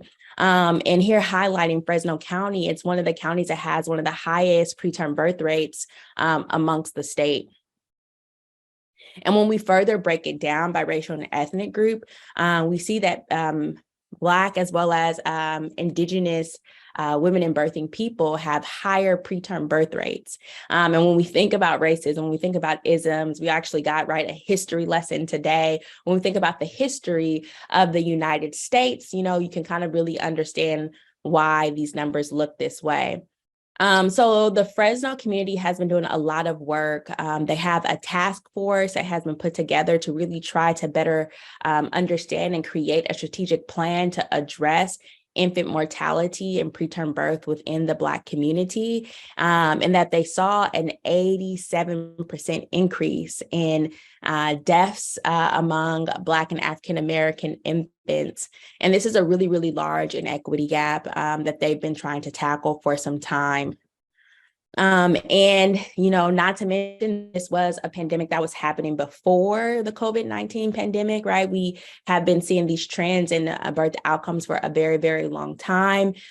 We have been saying that racism is the root cause of this for a very, very long time. But unfortunately, a lot of our colleagues, friends, and family members have not noticed this until the pandemic, right? Racism was really highlighted in a way that has not been highlighted before from this pandemic. And what I want to just call out is from this map, right, that we see similarities in relation to counties that have higher preterm birth rates in relation to those that are really impacted by the COVID-19 pandemic, right? And, one thing I would say is, are we expecting to see these differences? And I would say, yes, we are, right? Because we know that, racism really impacts people's access to things such as healthcare, access to actually not go to work, right? If they're sick, so on and so forth. And so what the pandemic really highlighted for all of us is that, racism has been this pandemic that has been going on, and that we were all at home, sheltered in place, while the lives of these 3 amazing people were taken by law enforcement. And so there has been this really big shift that we have seen nationally around us really wanting to focus on racism, right? It's the first that I have seen in my academic career where the National Institutes of Health exclusively had a call out around racism, around research related to racism and better understanding how it impacts health outcomes. I also want to put into the space that there is the same way that law enforcement are killing Black women and men out in the streets. We see the same thing within healthcare settings. This is a young woman who just recently lost her life birthing in a hospital in Inglewood. And so just sitting all of these things together and thinking about, what are we doing? What can we do? The first step was really trying to understand what was going on at this time, like how were these two pandemics that people were experiencing, right, in their face. We were all in home. We had access to social media. And, what was happening when we think about Black women and birthing people and, them being pregnant, them taking care of their families. So I just want to bring into the space our team. We have a really diverse team. And the data that I'm sharing today is from the Embrace study, which is a comparative effectiveness study that's looking at 2 enhanced prenatal care models for low-income women in Fresno. And it is a really, really big team. We have a community engagement team who's engaging community to kind of help support this. We have researchers such as myself. We also have students who are involved, as well as community researchers who are helping collect data. Today, I'm just sharing stories from 34 women and birthing people. 22 of them were recruited from a program in California called Black Infant Health, where 12 of them were recruited from the actual study. Our inclusion criteria is that they had to identify as Black or African American. We had a really large span around pregnancy and postpartum, where people could have been anywhere from 24 weeks pregnant all the way to 7 months postpartum. And they had to be eligible for Medi-Cal during their pregnancy and English or Spanish speaking.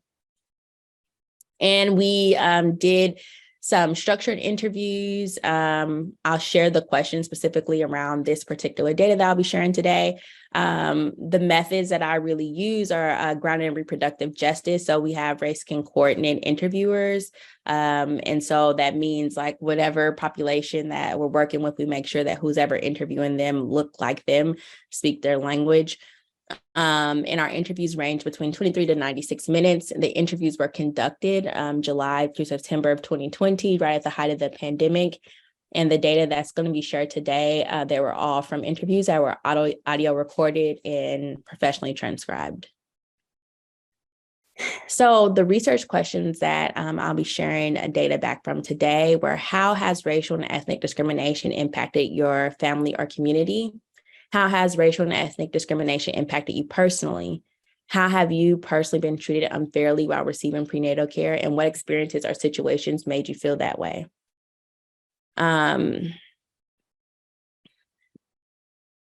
We also asked if they know others who've been discriminated against in their community receiving prenatal care, and if they can provide examples of that. And how has protests for Black Lives Matter during the COVID-19 pandemic affected your family and your community? And how have people in your community been involved with the Black Lives Matter protests? And so just to briefly go over like how we analyze this data. So as I described, we have a really large team who represent different groups. And so we just made sure that we had representation from community, as well as various researchers with backgrounds to really do this. We had 2 people look at each transcript, and then we collectively developed codes and themes from the data. Now for the results, this really summarizes like who was the population that we were working with. And so on average, people were between 27 to 28 years old. Close to a half of the population were married or living with their partner. The majority were born in the US. And they had various income and education levels. And that's just one thing that I think is really, really important to highlight when we think about structural racism, right? That if you think about the eligibility criteria, that people needed to be low income according to state standards to qualify for Medi-Cal, but we see this a very highly educated population of Black women and birthing people, and just thinking about how racism kind of plays out in that particular space. We had about a 76% who exclusively identified as Black, with 23 who were multiracial with Black, and then again, all were eligible for Medi-Cal. So talking about the first thing that came up around police brutality and Black Lives Matter movement, we really talk about people's perceptions around the movement, and then also people's fear for their children's safety, particularly women who were pregnant with sons at the time. And so it was a mention of like this really tug of war or tension between all the exposure that was happening around the Black Lives Matter movement during this pandemic, just really expressing like really excitement around, you know, people actually acknowledging that this is an issue, but also being fearful about what this exposure may mean for themselves as well as their community. And so this woman says all those deaths and all that violence and that kind of thing that affects us all in a big way, because it hurts to see that going on in your community. It's like, wow, people still feel a certain way about us just of something that we can't control. Yes, it hurts to see that. And then again, this participant talked about, right, the nuances of birthing. When you think about birth, this is, you know, I guess before Roe versus Wade, right? Before Roe versus Wade, this is like a thing that, you know, is sacred, that people are excited about, you know, that some people, you know, get to choose, like, is this something that I want to do? Is something that I'm excited about? And this woman is talking about, you know, the fear of being a mother of a Black boy, of birthing a Black boy, and saying that she never wanted to birth a Black boy, given, you know, what's going on right now in society, particularly related to police brutality. And she expressed, I've always said I've never wanted sons. I've always heard of boys getting shot and killed and looked at a certain way. I feel like that's why I never wanted a son. It's because I didn't want to have to always be worried about his safety. Now that I have a son, it's like, at what age am I supposed to explain to him, if you get pulled over, this is what you do. This is how you act. This is how you respond. You need to dress like this because you dress like, if you dress like this, you're automatically assumed as a gang member or a thug. And so women really talked about their son's innocence being stripped from them, like having to navigate the world and think like an adult person so early in their lives, and that this is a burden that women carry even before, right, they're pregnant, something that once they find out about, you know, the sex of their child, how this is something that they carry. And so just thinking about this and the relationship between, you know, stress, having a preterm birth, experiencing infant mortality, and all these things and how they play together. Now moving on to healthcare-based racism and discrimination. And so just mentioned, like, I just want to put in the space, there is a maternal and child health crisis that Black women and birthing people die giving birth at 3 to 4 times more than white women and birthing people. And more than 60% of these deaths are preventable. And so this was a really important question to really ask. And when we talked about healthcare-based discrimination, things that came up were lack of communication and respect from providers, as well as being misunderstood and judged by providers. And here is a story that's really being told around lack of communication and respect from providers. And just if you're not familiar with this literature or in this space, Black women are not listened to when it comes to pain, when it comes to concerns that providers really don't necessarily check in with Black women and birthing people around what should be done to their bodies. And so this woman is just really just expressing all of these things, all of these tropes, all of these barriers and discrimination that she's experienced while birthing in a hospital setting. And she read, I felt like the midwife, just went for it, checking the cervix. It was uncomfortable and I flinched. She was like, oh no, if you're going to be this tense the whole time, you're better off. You just need to get the epidural. Because I did go in telling them that I didn't want an epidural. I had barely got in there and it wasn't even 20 minutes. And they had called her, the doctor, and told her I was 4 centimeters dilated. And the doctor, without even meeting with me or anything, said to put me on Pitocin. I ended up getting it pretty early on, an epidural, which was not in my plan at all. It just felt like she wasn't very encouraging at all. And so this woman's talking about she had her own birthing plan. She shared what her birthing plan was. Her birthing plan was not, acknowledged. It was not supported. And she wasn't involved, in the decisions around what was happening to her body and being able to have the type of birthing experience that she wanted. And this is a story that's really, really common among Black women and birthing people. And then here is a story around just being misunderstood and judged by providers. So when sharing more information around needs, around concerns, and what they would like, just saying just a feeling of being judged. And this woman in particular was talking about just marijuana use and resources that she wanted and needed during her pregnancy. She mentioned it was just one moment that I felt like I was being judged off of what I was telling her. I would just open up to her about things that were going on in my life. And I felt like I was being judged rather than given, I guess, the proper tools or resources. Instead of giving me resources or tools, I felt like I was being judged off of what I was saying. And this is something that's really common among people, Black women and birthing people, whether they are expressing something. There's also stories of just appearing young and being a Black woman, of experiencing discrimination, being judged, particularly related around having a partner or being married. And so what does all of these things mean? And I just want to put in the space that there is this history of terrorism that contributes to intergenerational trauma from, day-to-day life, just navigating life as a Black woman or a birthing person. And then also just when you step into other institutions such as healthcare. So as I mentioned earlier, the work that I've done with Black women and birthing people around defining structural racism, that medical care and healthcare was one of those systems that they talked about experiencing additional trauma.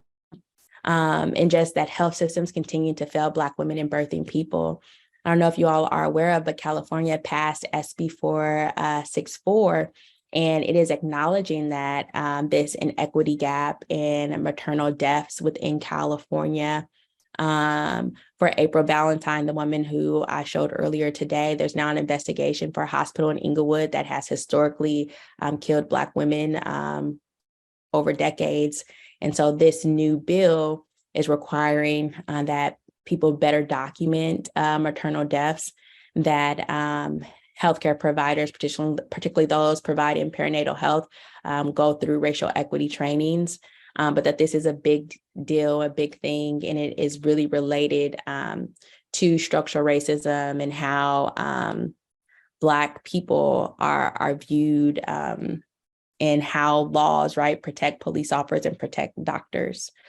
And study findings, they're limited to Fresno and the onset of the pandemic. And so, I did share stories from women in Fresno, but also I just encourage people, if you're interested in exploring this more, to link with people in your area who's doing this work. I know a lot of people at Alameda County are partnering with Black Infant Health Program and the Perinatal Health Initiative they're doing this work there, and these data are available, and people, are talking about this in a lot of spaces.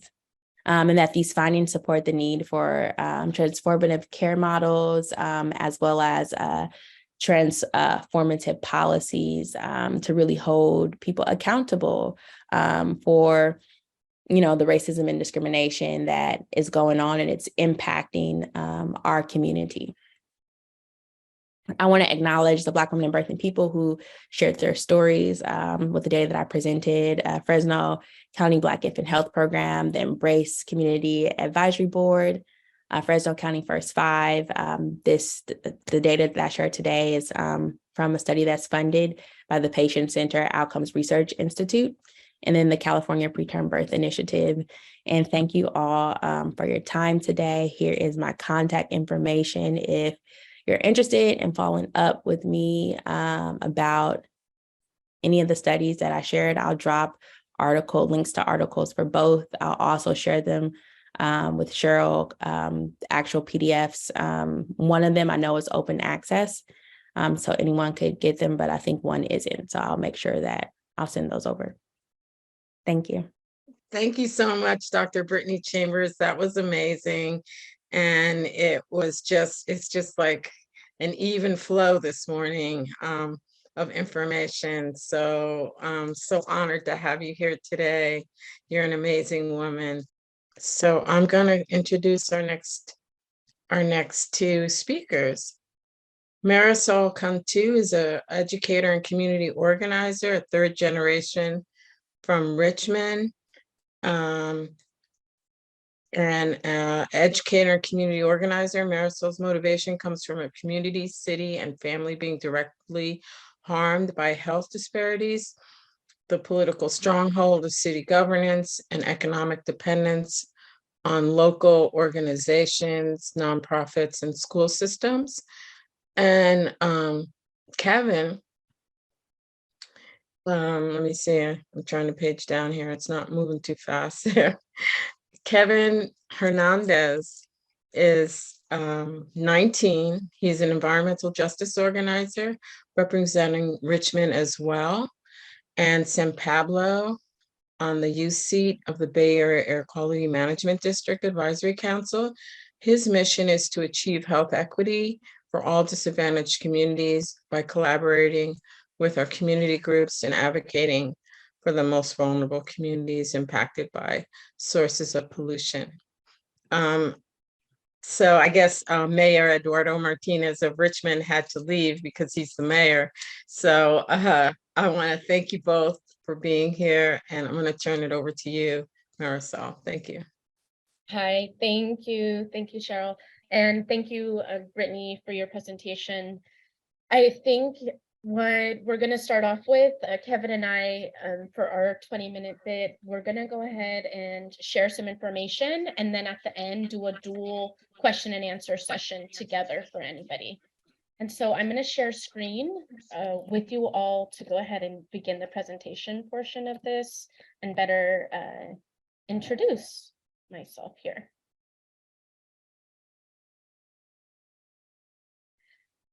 So thank you, Cheryl. I'm a third generation frontline community member here in Richmond and part of the Richmond Progressive Alliance. And of course, our esteemed and newly elected Mayor Eduardo Martinez is probably busy today, but he was instrumental in this project, as were all of our frontline community members. And what this project and the Richmond Progressive Alliance, if you don't know, their entire goal is to really create a people's movement that's driven from the hands of the people and away from corporations. And the goal of the Listening Project, which I was the project coordinator for, was really understanding climate chaos and what frontline community members, in particular, the most marginalized Black and Brown community members, what their concerns and needs were, to move into a fossil-free Richmond. And so what we have here on the right-hand side is a Cal Enviro screen, and how we define most marginalized was looking at the Cal Enviro screen data and prioritize districts 1, 2, and 3 surrounding the Chevron refinery, and really looking at what it would mean to uproot the refinery and replace it with regenerative economies. And what we know is in these areas, Iron Triangle, Santa Fe, Atchison, these areas are primarily Black and Brown neighborhoods that have been de-enfranchised and part of the larger oppressive systems of racism and our lack of government accountability for industry in the city. And so what our framework really was to listen, as it was a listening project, and then to educate our community, to finally engage by building relational power, not just transactional power, and transactions in its entirety, to then activate. What does it mean to look towards a just transition and being able to move towards a fossil-free Richmond? And what we did in our process was we collected 400 surveys. We translated the surveys into Spanish, Laotian, and Arabic, so prioritizing language diversity in the areas as well. And then we completed interviews with Black and Brown residents that were directly impacted in the frontline communities. And that we also did focus groups. We did a youth listening session that was totally by and for youth together. And then we did an intergenerational listening session where we had people go into breakout rooms, and elder and the youth work together to understand the needs and concerns as we move towards a fossil-free Richmond. And we had all of this data, and we didn't want to leave out our community's members' voices. So youth had decided to create a podcast, and this is a 10-episode podcast, and we'll share a little bit about that. I did want to just share, the power of the research here. We looked at the survey results, and you'll see our language has been simplified. We de-jargonized just transition. We really wanted to meet people where they were. And so one of our survey questions was just understanding Chevron's role in the climate crisis in Richmond. And from the over 400 responses, we have almost 70% of our Richmond residents saying that Chevron is playing a major role in the climate crisis in our city. We also wanted to understand the health disparities through the pollution, and of course, Kevin will talk about the science and different processes understanding that pollution. What we wanted to ask was a really basic question, which was if we ourselves, if our community members or a family member had any type of chronic respiratory health condition. And that includes asthma, lung cancer, bronchitis, and any chronic respiratory illness. And astonishingly, but not astonishingly to many of us, we understood that actually almost half of our participants did identify as having a health disparity within their household. And so I'm going to go ahead and share, this is our podcast teaser. These are the 10 episodes. We had Andres Soto, a retired CBE activist and leader. We had Eduardo Martinez also come in and was featured. We had an entirely Spanish episode with City Council member Claudia Jimenez, and we put them into this larger podcast. And I would love to share the teaser. It's just about 2 minutes.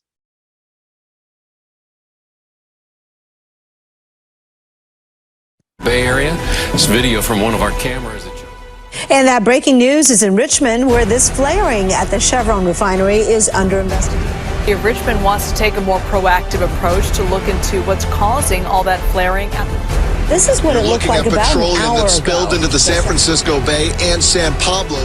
So people in Solano County may have felt the impact of the smoke, and you can see it. Smell like somebody spilled gasoline in front of my house. Unconfirmed reports that it has reached the shoreline. Richmond refinery experienced flaring activity. Take a look at that pic. Experienced flaring activity. Flaring activity. Flaring activity. Welcome to the Listening Project podcast, sharing stories to amplify voices. When most people hear climate crisis, they think of extreme droughts, polar bears on the verge of extinction, and rapidly melting ice caps. But what about the people? The communities, the families most harmed by some of the biggest polluters right in our backyard. Right here in our small rich city, we live through the climate crisis every day. We don't need to go anywhere. We see, feel, smell, and breathe the climate crisis caused by the Chevron refinery, the second largest polluter in California. We are here. The climate crisis is here. It is us who are fighting every day for our health, for our air, for our water, and for our futures. That is why we're here. This mini podcast series is a collection of stories told by those who are most impacted and harmed by Chevron's stronghold on our city, our community, and our environment. This podcast will take you on a journey through the lives of real Richmond folks, covering topics like education, community health, and the local economy. And we'll highlight special guests such as youth leaders and community advocates. This podcast is sponsored by the Richmond Progressive Alliance. For more information, visit the website below or follow our Instagram at Richmond Listening Project. Thank you for that video and allowing us to go ahead and share that with you all. I'm going to present here again. And so in this, I think this podcast is unique in the fact that it does not only center Black and Brown community members that are the most impacted by the Chevron refinery, it actually interweaves the voices of community members within the podcast. So for each of the episodes, you can hear different community members talking about the same themes.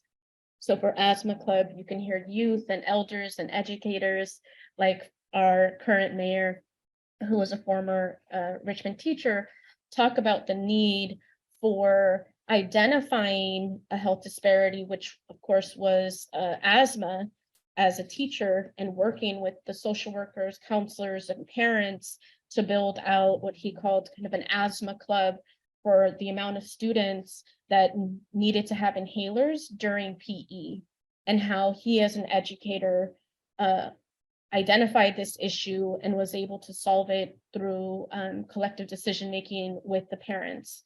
And so each of these episodes really does share our stories and our voices. And of course, these are some activists and our larger impact that we've made in the last year, including working with Supervisor John Joya, working and trying to build more relationships with USW Local 5, along with what we're calling kayaktivism, which is getting Black and Brown folks out onto the community to mobilize on the water as well as on land. And I'm just going to share, I'll put this other video for time in the chat. We worked with UC Berkeley and created a report using our framework and our stories. And right now, Kevin and I are currently in a civic engagement process led by Assembly Bill 617, which is a community emissions plan. And I'm the co-chair for fuel refining, storage, and distribution. And so this is essentially a way for community members, frontline community members, to engage with state legislators, with the air district, with CARB, to better move towards a 30 to 50% reduction of emissions in our city. And then I'll go ahead and pass it over to Kevin to share more about this. Yeah. Good morning, everyone. My name is Kevin Giovanna Hernandez. I'm part of the AB 617 Community Mission Reduction Plan Steering Committee with Marisol. And so I'm here to talk more about AB 617, my affiliation with the Air District, the work that I've been doing, and also the work that I've been doing in terms of the air quality science and in Richmond. I'm 19 years old. I started out doing environmental justice work when I was 16. And so I have a wealth of knowledge when it comes to all these different processes and everything. So Assembly Bill 617 focuses on a new community-focused action framework to improve air quality in disadvantaged communities most impacted by air pollution. So the California Air Resource Board highlighted several communities all throughout California. And as of today, we have about 16, which a newly addition, Bayview's Hunters Point was elected to be one of the new AB 617 communities. And so that's going to make 5 communities in the Bay Area that's going to be focusing and that are going to become AB 617. Out of this work, so Richmond was elected to be considered AB 617 in January of 2018. And so that started out of us collecting a mass collection of community air monitoring. And out of that, we created a document specifically focusing on a community air monitoring plan. And so out of that, that was around the time that I joined and I was a part of the community monitoring outreach team. And in addition, the design team for the now Community Emission Reduction Plan Steering Committee. And so we've been meeting together for about 2 years. And so as of today, we are going to be taking a different pathway and forming into a community-led process to invite more perspectives, more people onto this committee so that this isn't a air district process, but it's more as a community-led process because the air district only knows the numbers, but we know our community best. And so in addition to all that, I am also affiliated with the Community Advisory Council, which was elected and was established by the Community Equity, Health, and Justice Committee for the Air District in last year. And so I hold the youth seat and I represent all youth members on the Community Advisory Council. And so we've accomplished a lot of things on the council. One of the things that I'm personally working on within the council is that I'm one of the co-chairs of this environmental justice policy, internal policy committee. And so to give more information about it, this environmental justice internal process is going to be focusing on not only all the departments, but 3 main departments that's lacking in environmental justice: legal, engineering, and compliance and enforcement. And so, for example, some of the processes that we're going to be taking on, like one of the enforcements that we're going to be mandating for the internal staff is going to be for the engineering department. One of the things that we have is more rigorous HRA, which stands for health risk assessments. And so if Chevron wants to submit their permit, they also have to do a health risk assessment. How much pollution are they emitting to the community? What's the risk of asthma? What's the risk of cancer and all these other diseases? And so for that health risk assessment, it's going to be more rigorous and it's going to be more high demanding for all, not only Chevron, but other permitted facilities. So these are several things that we're going to be working on. The Community Advisory Council is an advisory council for the board of directors. And so we work closely with the new air pollution officer, which is Dr. Phil Fine, and different other public officials there. But my work in Richmond, I work alongside Ramble, which is a consulting firm that's also partnering up with also a local organization called Groundwork Richmond on the Air Rangers program to be putting up several air monitors in different hotspots of Richmond. And so previously in our first phase of Air Rangers, we put up around 35 Clarity nodes, which is a brand Clarity node air particulate matter sensors. And so as of right now, we're going to be putting up 30 more purple air sensors into the community so that we could better understand where are the sources of emissions and where are they coming from. And so that's a little bit about what I'm doing as of right now. I'm very grateful to be here speaking to you all about my experience, my work that I'm doing, but also be speaking with Marisol, who is definitely a mentor for me. I definitely learn a lot from Marisol, and I definitely am grateful to be here and to be alongside Marisol. Thank you so much. Wow, thank you. Thank you both. That was amazing. And it's just wonderful to have youth representing and speaking up and being such a great activist for all of your community and ours, because what happens in Richmond comes over here to Berkeley and throughout the Bay Area. So thank you, thank you, thank you. And I think right now we have a 5-minute break. So I'm not sure if we're at 5 minutes, but I'm ready to go. So come back, everyone. We've had an action-packed morning and it's been amazing, amazing, amazing. So thank you, everyone, for being here and for participating and listening. And I'm just scrolling down to find my introduction to Tammy. A little slow here.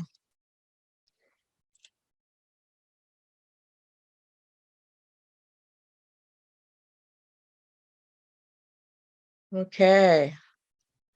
So, Tammy Murphy, she's from Physicians for Social Responsibility in Pennsylvania. My cousin, Kay Leroy Irvis, was the Speaker of the House of Pennsylvania back in the day. He's no longer with us.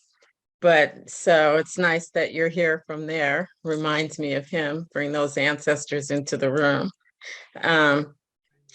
So Tammy's here and she's gonna give us another talk, and she's an English, she has her BA, a dual BA in English and Secondary Education from S.O.U.L University in Philadelphia, and an MA with honors in International Peace Conflict Resolution at Arcadia University in Glenside, Pennsylvania, and an LLM with distinction in Dispute Resolution from the University of London School of Oriental and African Studies, and a certificate of diplomacy in public policy and from the Comprehensive Test Ban Treaty Organization. Tammy has worked as an educator, a special health projects assistant, a volunteer, an advocate, and I'm so happy that you're here today. Tammy, thank you for being here, and I'll pass it over to you. Thank you so much. I'm honored to be here. I have learned so much this morning, so thank you to all the speakers that went before me. I really appreciate everything that I learned. I was asked to speak in part because I can see that we're doing some of the similar work what you were just talking about in Richmond. We have some common, we have some things in common for sure. I wanted to say this, that there's something wrong with the video on my camera, so it might get blurry and start getting, I don't know, different colors start coming in. So if I start to see that, I will just click it off and go off video. But anyway, so one of the things that we did last year was we did a series of town halls. There was a group, an international group of basically very powerful people in different countries, like heads of, like we have the Department of Energy. So our Department of Energy invited them over. They call themselves the Clean Energy Ministerial group. And they hosted an event. The Department of Energy hosted an event in Pittsburgh in Pennsylvania, inviting all of these international people to come over and talk about what they called clean energy. And really it was hydrogen hubs and carbon capture, storage, and utilization methods that basically would be tapping into what we have here is a very heavily fracked state. We are the second most fracked state in the United States. It's not, I live in Philadelphia and it's not really happening The drilling is not happening in Pennsylvania, but the industry is all over the state. And so they were coming here, and their idea, they're basically greenwashing it, calling it clean energy. And we had, locally had a very different response. We created something called the Clean Energy Justice Convergence. So the local people here were also joined by the Lumi people of Northwest United States, and some of their brethren from Canada. They were on a totem pole tour throughout the United States, and they brought the entire totem pole and the totem pole itself and the tour to Pittsburgh. And one of the activities that we did was we designed these tours. So there are tours of the area that's fracked. A friend of mine, Lois, runs it in Southwest Pennsylvania. Another friend runs a different one in Northeast Pennsylvania. But while we had the attention of the Department of Energy and these ministerial people who were calling it clean, we wanted to bring them around. They're often referred to as toxic tours. I know that is a little upsetting for the residents to hear that term, but that's the kind of common term for it. But we took them on a tour of the steel industry, which is in a very dense urban area, and Braddock, Pennsylvania. There's a couple different steel facilities there that are extremely toxic. And the other tours that we went are more in the rural parts of Pennsylvania. So southwest of Pittsburgh, there are two different tours. There's one that's like very far down in Washington County. When we did that tour, that was like a 6-hour tour. So that took like the final day. But that's the tour that most people go on when they do this, because it shows you all the different parts of the fracking industry. And we go and meet residents. So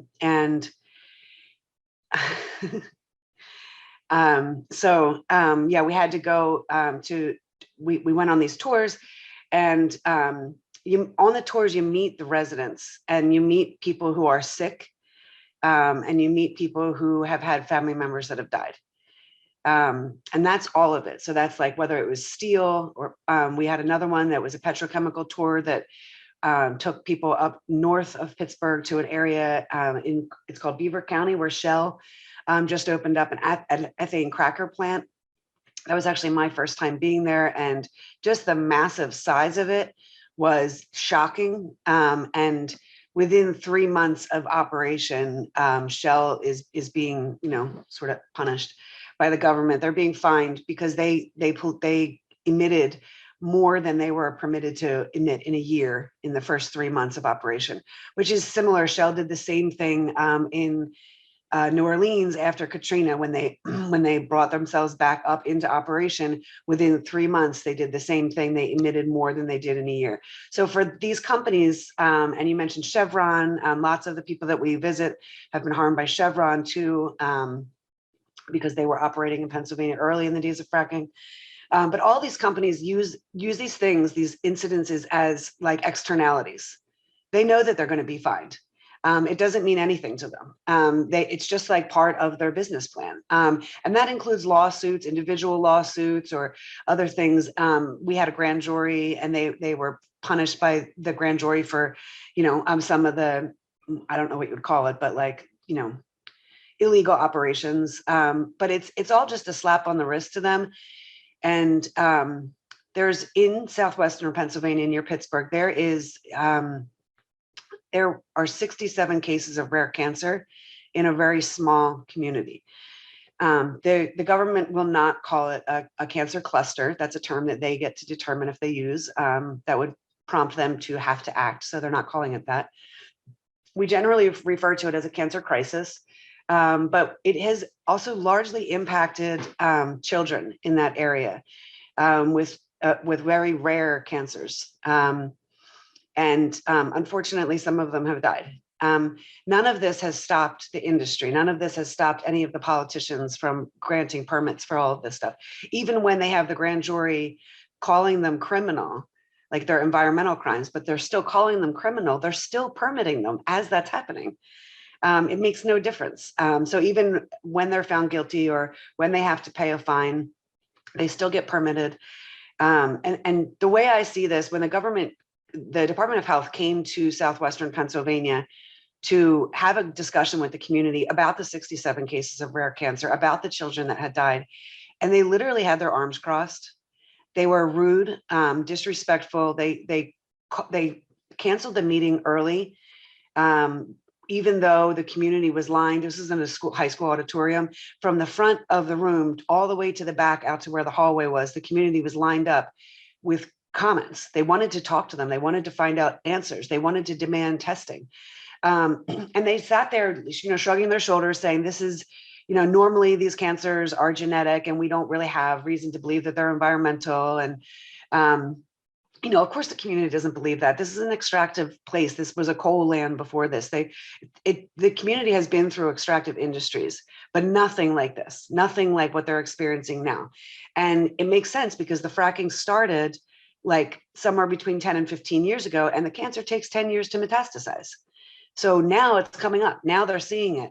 And, the government's crossing their arms. And I was really struck by that night. I mean, it was so emotional and it was so upsetting the way they were treated. But I really saw it as state-sanctioned violence. If another country put these same chemicals into our community the same way, and it got into our air and it got into our water and it got into our soil, that would be an act of war. And wars are waged on exactly those things. And a lot of what they're doing is actually forbidden by the laws of war. And so they're treating us like that. And so one of the speakers this morning was talking about how, George Bush and others, how many millions of people they have killed. But they're looked at least by a lot of people in our society, they're looked at as somehow the heroes. 1.5 million Iraqis killed, and George Bush is like painting art and he's not in a jail somewhere. I mean, it's outrageous to think of what a horrible, horrible act of violence that's committed. But because he's white, because he's rich, he's American, he's praised. It's outrageous. If a non-state actor did put the same chemicals into our air, into our water, into our soil, they would be called terrorists. And so for me, the way I see the government permitting this is state-sanctioned violence. So the tours were an amazing way to bring, in some cases, we did have folks from the Department of Energy come on the tours.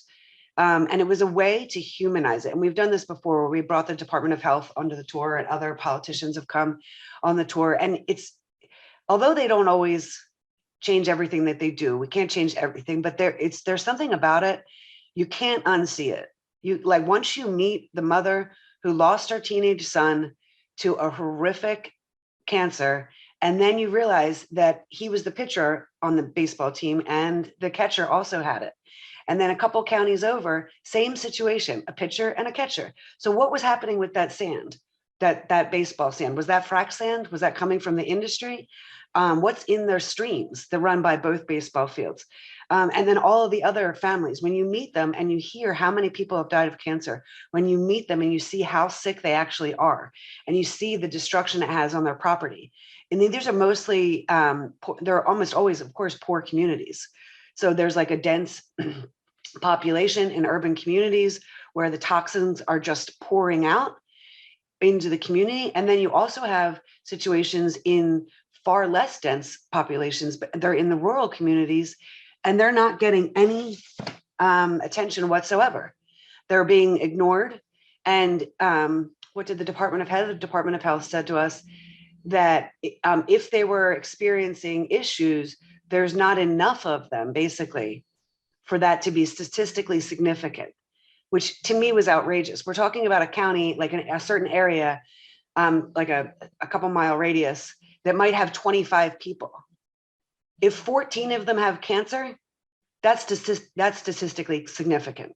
But because the number is 14, they're ignoring it. And they're not, of course, they're not looking at the ratio. So, but this is the way that they do it. Like the industry and the government, they have these ways of seeing it as just an externality. We're just, forgotten people.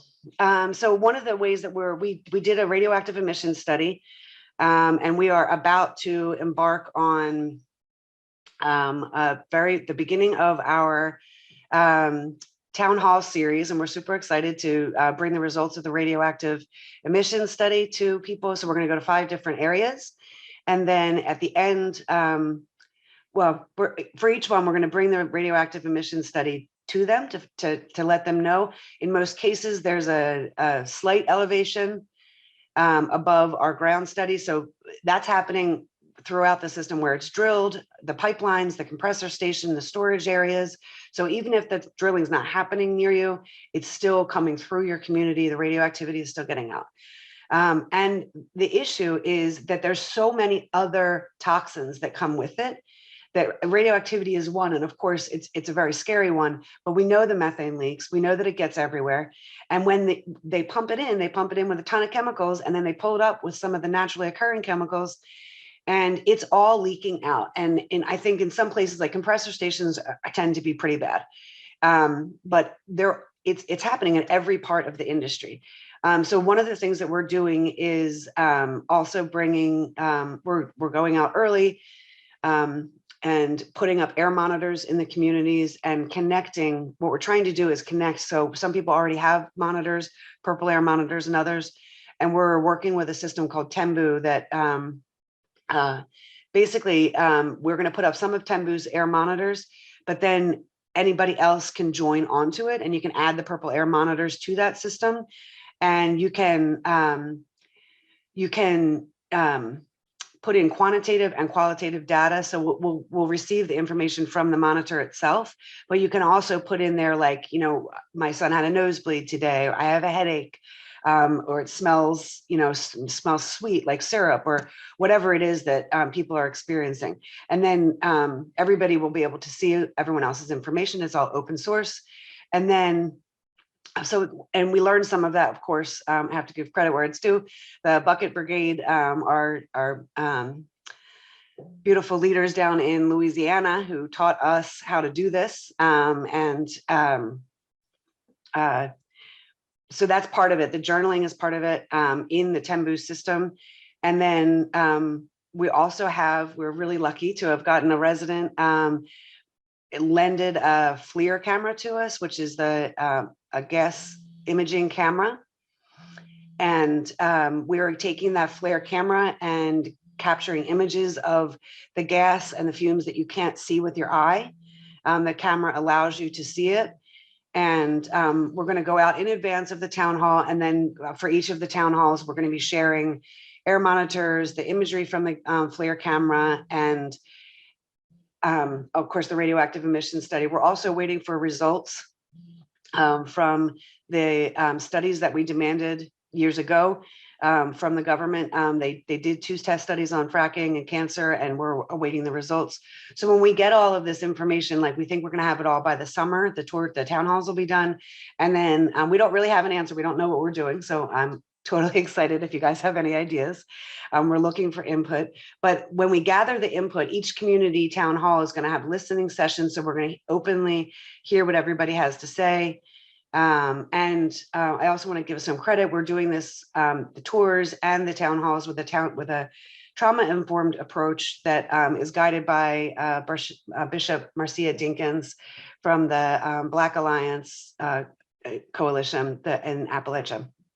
So the tours are all going to have this. The tour had the trauma-informed approach, and we had a debrief afterwards, and the same approach is being taken with the listening sessions in the town hall. And after we finish all of it, we're going to need to take a breather, look at all the data that we have, quantitative, qualitative, and figure out how we're going to approach the government.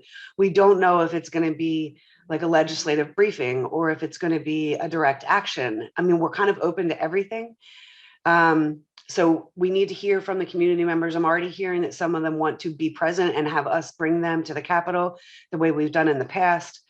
So we'll figure that out. But like, really, first, we're just going to give the data that we have. We're going to receive as much information as we can from the community, and then hopefully have a very powerful message to bring to the Capitol in the fall. That's our plan. And thank you guys so much for all the information that you shared. I actually learned so much this morning. Well, your morning, my afternoon. All right.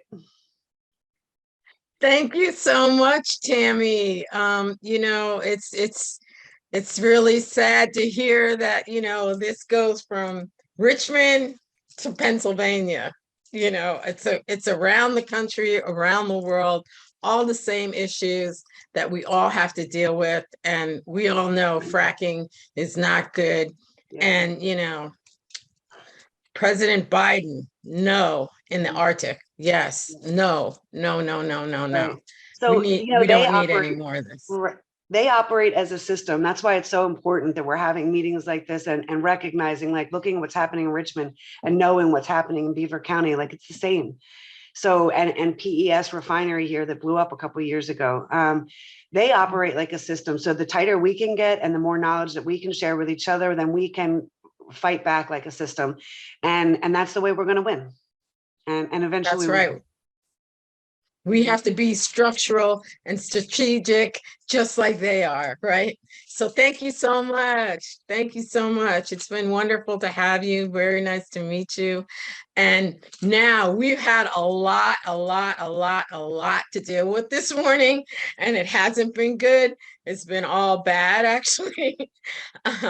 But it's education, and this is what we need to move forward. And so now we're going to have a moment of healing. We've never done this. We've done healing before, but never in this capacity. But now I'd like to introduce Chandra Collins. Of course, I should have been ready, but I wasn't. She's a chef, a caterer, an author, a healing expert, a speaker, and a breast cancer survivor. And I'm just going to leave it at that for now, because I want to make sure that you have some time to get to what we're going to do next. So go for it, Chandra. And thank you for being here. Good morning. Can everyone hear me? Yes. Fantastic. Okay. So yes, after all this information, I've come to help do something, and that's clear your mind and your body of the stress and allow some of this information to regenerate into our bodies, into our brains. So I'm going to ask you to stand up. I'm going to ask you, you can do it seated if you like. Have something to drink, because sometimes you'll need a sip of water. We're going to practice a little bit of Qigong. For those that don't know, Qigong and Tai Chi, most people have heard of, or most people know yoga. Most people know or have seen Tai Chi. And under the umbrella of Qigong, there is the branch that's here. That's Tai Chi, the martial arts aspect. And the other side of that branch is Qigong, the energy healing and cultivation part. So that's what we're getting ready to do. And we'll talk about more of that. Just follow along. Easy, gentle movements. Nothing should hurt. If you have any modifications, let me know. Talking about technology, I have to do this on my cell phone today. The laptop was locked out of. Don't ask. All right, so let's start with a little bit of warming up. Stand up for me and make sure that you can see, hopefully you can see my feet as well as the tip of my hand.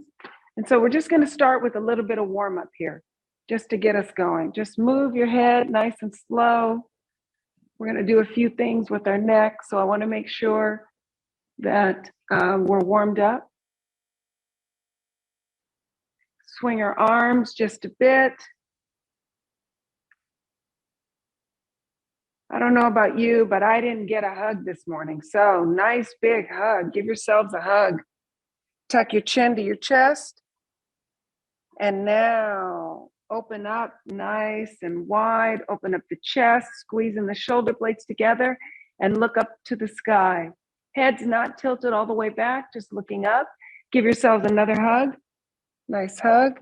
Tuck the chin to the chest. And open up again, opening up the chest. Squeezing the shoulder blades and looking up at the sky. We're going to make this a quick warm up because I do want us to get into some Qigong movements. Take a nice wide stance and sit down in your stance. We're going to do some hip movements. For those that don't want to be on camera, I get it. Put yourself on video, hands on your hips, or on your waist. And why do I like hip circles? Because it warms up your ankles, your knees, your hips, and your lower back, all in one smooth motion. Now the opposite direction. This should feel pretty good after sitting. So hopefully it does. Nice big circles. Fantastic. I'm going to show you a few of my favorite exercises. Okay. And back to center. Most things that we do will start with what's called ready position. Feet are shoulder width apart. Your knees are not locked. They're nice and loose. Hips are square. Abs are tucked in. Chest is nice and straight. Arms and shoulders are in place. Hands are hanging by your side, and you're looking straight forward. This is ready position, where we'll typically start and end most exercises. We'll start with opening exercise, having your fingertips almost touching, palms are up. We're going to bring our arms up and overhead, fingertips almost touching again. And we're going to, as a chef, I use a lot of things talking about platters. So pressing the platter down to the earth. I'm going to do this from the side so that you can see. You make certain that your fingertips, although they're not touching the body, are very close to the meridian of the body as you press down. This time we're going to inhale as we come up, and we'll exhale as we come down. And on this one, we're going to inhale up. We're going to add the knee coming down, and exhale, pressing the platter down and bending at the knee. Let's do 3 more of those. 3, inhale up, and exhale down. 2 more, inhale up, and exhale down. Last one, inhale up, and exhale down. Back to ready position. Let's take a wide stance.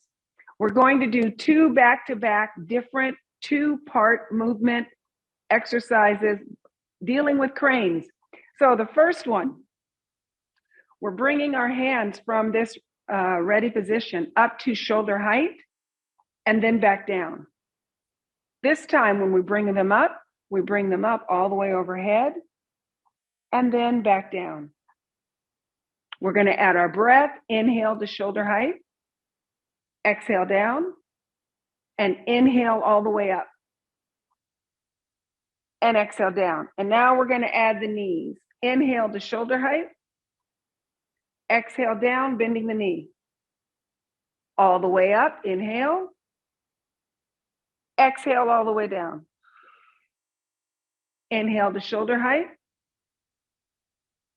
exhale down, inhale all the way up, and exhale down. Last one, inhale to shoulder height, and exhale down, inhale all the way up, and exhale down. Fantastic. Staying in this position here. We're going to take one hand and place them right on top of each other. This is the crane that's going to fly. So we start here. We bring our hands up to chest level and down. And this time we're going to stand with our arms and back like we're flying. And then back to that start. When you come up, you do stand to chest height and down. Now we're going to stand and fly, arms back, and back to the beginning. Inhale to chest height, exhale down, inhale to fly, and exhale down. 2 more. Inhale to chest height, and back down. Inhale to fly, and back down. Last one. Inhale to chest height, and down, and to fly, and back down. Fantastic. Looks like everything I want to show you right now is wide stance. Shake out your legs and your arms. Okay, One more time, wide stance. Actually, I'm not going to say one more. It looks like that's what I feel like doing today. So starting with your arms crossed. What we're going to do is take a nice deep plie. And as we do that nice deep plie, choose one hand and push forward to the side, push to the side. The other hand is drawing the bow. Now you're going to stand, arms crossed, and you're going to do that nice plie and draw the bow from the other side. And again, stand and draw the bow. Stand, inhale and exhale, drawing the bow. Two more each side. Inhale and exhale, drawing the bow. And inhale and exhale, drawing the bow. One more. Inhale and exhale, drawing the bow. And inhale and exhale, drawing the bow. Fantastic. Back to ready position. Shake out the arms, shake out the legs. We are going to turn the moon. Take your arms and have them nice. A lot of visualizations in Qigong. So you are holding the moon. With this holding of the moon, we're going to turn it. And as we turn the moon to this side, we do a nice little stretch on that side. Holding the moon, nice and gentle, turn to the other side. Again, turn the moon. Your breathing in this exercise is normal. And last one. Okay. I think you guys are pretty warmed up. And back to ready position. We are going to do one that's free flowing. You move this one at your own pace, and then we'll do one that's a little bit more complicated, but I am certain you guys will get this. So nice wide stance. We're going to allow our dragon to swim. Taking both palms, putting them together. This is the beginning of our dragon. You can choose to do this deep or coming up, however you like it, but you're moving your hands through the water. Your dragon is swimming. Your dragon can swim up. Your dragon can swim out. It can be in. You're allowing your body to move and flow. It's not too fast. It's allowing your body to move. It can be out. It can be in. Just let your body, and I forgot to turn the music on, so sorry.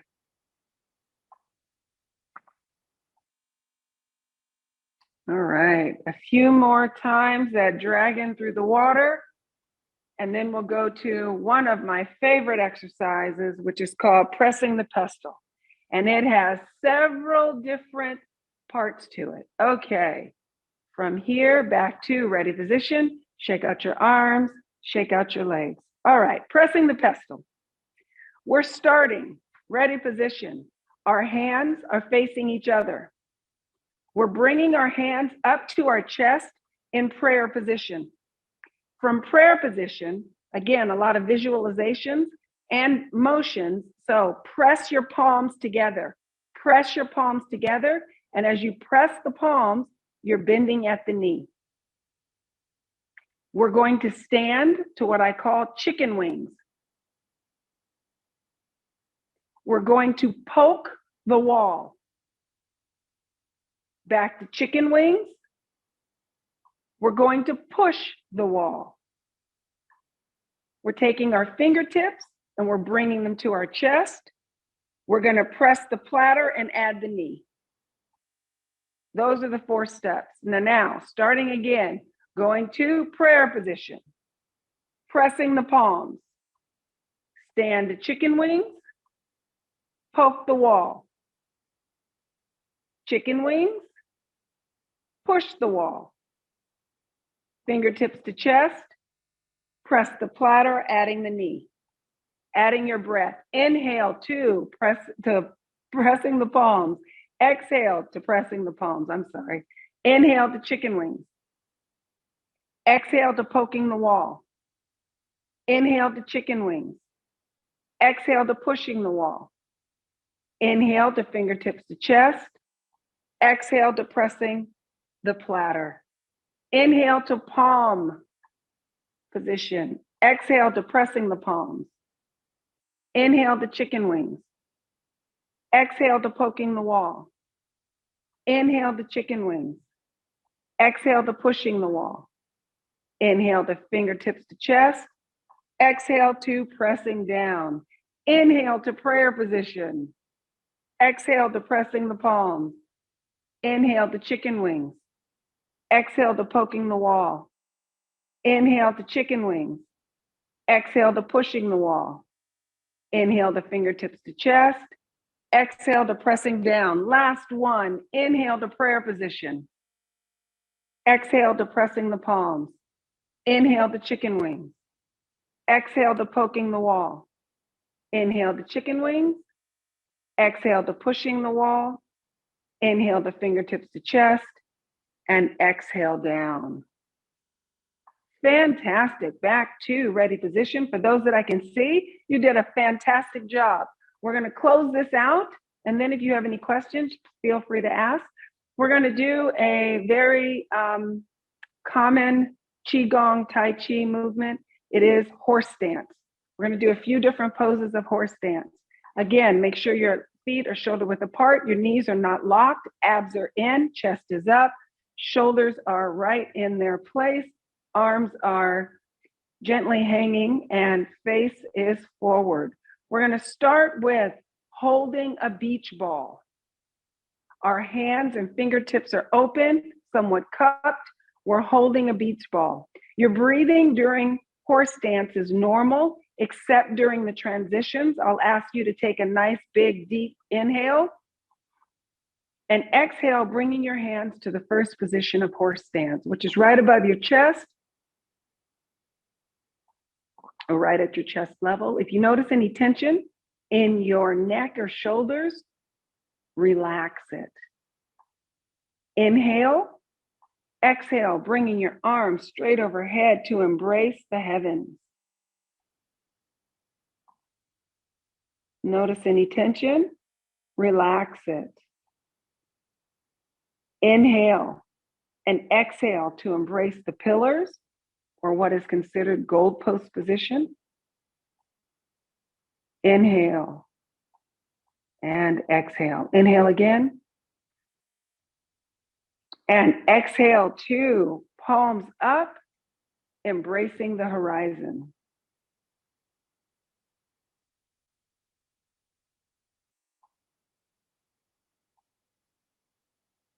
Inhale and exhale to right in front of your belly, embracing the moon.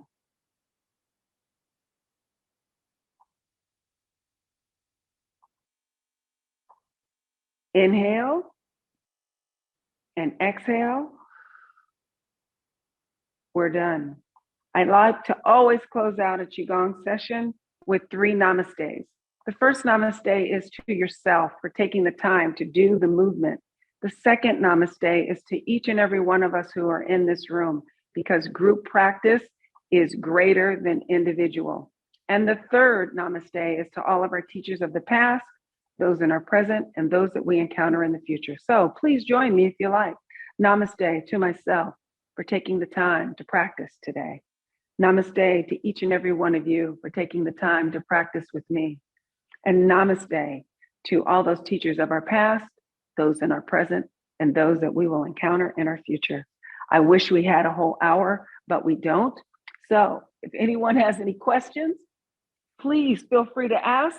And otherwise, I am so happy that I was able to be here with you to close out this fantastic morning session with a little bit of movement, and hopefully you feel better.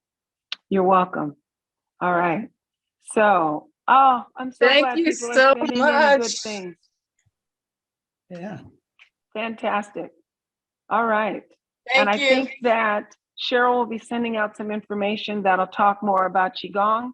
And at the bottom, we'll have my information. If you're interested in any of the cooking classes that I teach, I do teach gluten-free, plant-based classes to different cancer organizations, and I'm starting some more classes with them also, number one. And I teach Qigong as well, and cater and all that good stuff. So give me a call, give me an email, text me, whatever you like. Thank you for allowing me to be here with you guys today. Thank you so much. That was amazing. I love Qigong. I love that it just made me feel so much better. I could feel the tension releasing in my shoulders, my arms, everything. So, and that's what I needed. So I'm sure other people needed that as well. So thank you. That was incredible. And thank you everyone for being here. We're even ending on time, which is amazing. We had a action-packed morning, and some actions you can take, which is to check with your council member, your city or municipality to see if they declared racism as a public health crisis, which benefits everyone, you know. There have been like over 246 cities and municipalities in the United States that have declared racism as a public health crisis. The other thing you can do is make sure you do all your efforts to stop drilling, stop fracking, stop taking all these toxins out of the ground and polluting our communities.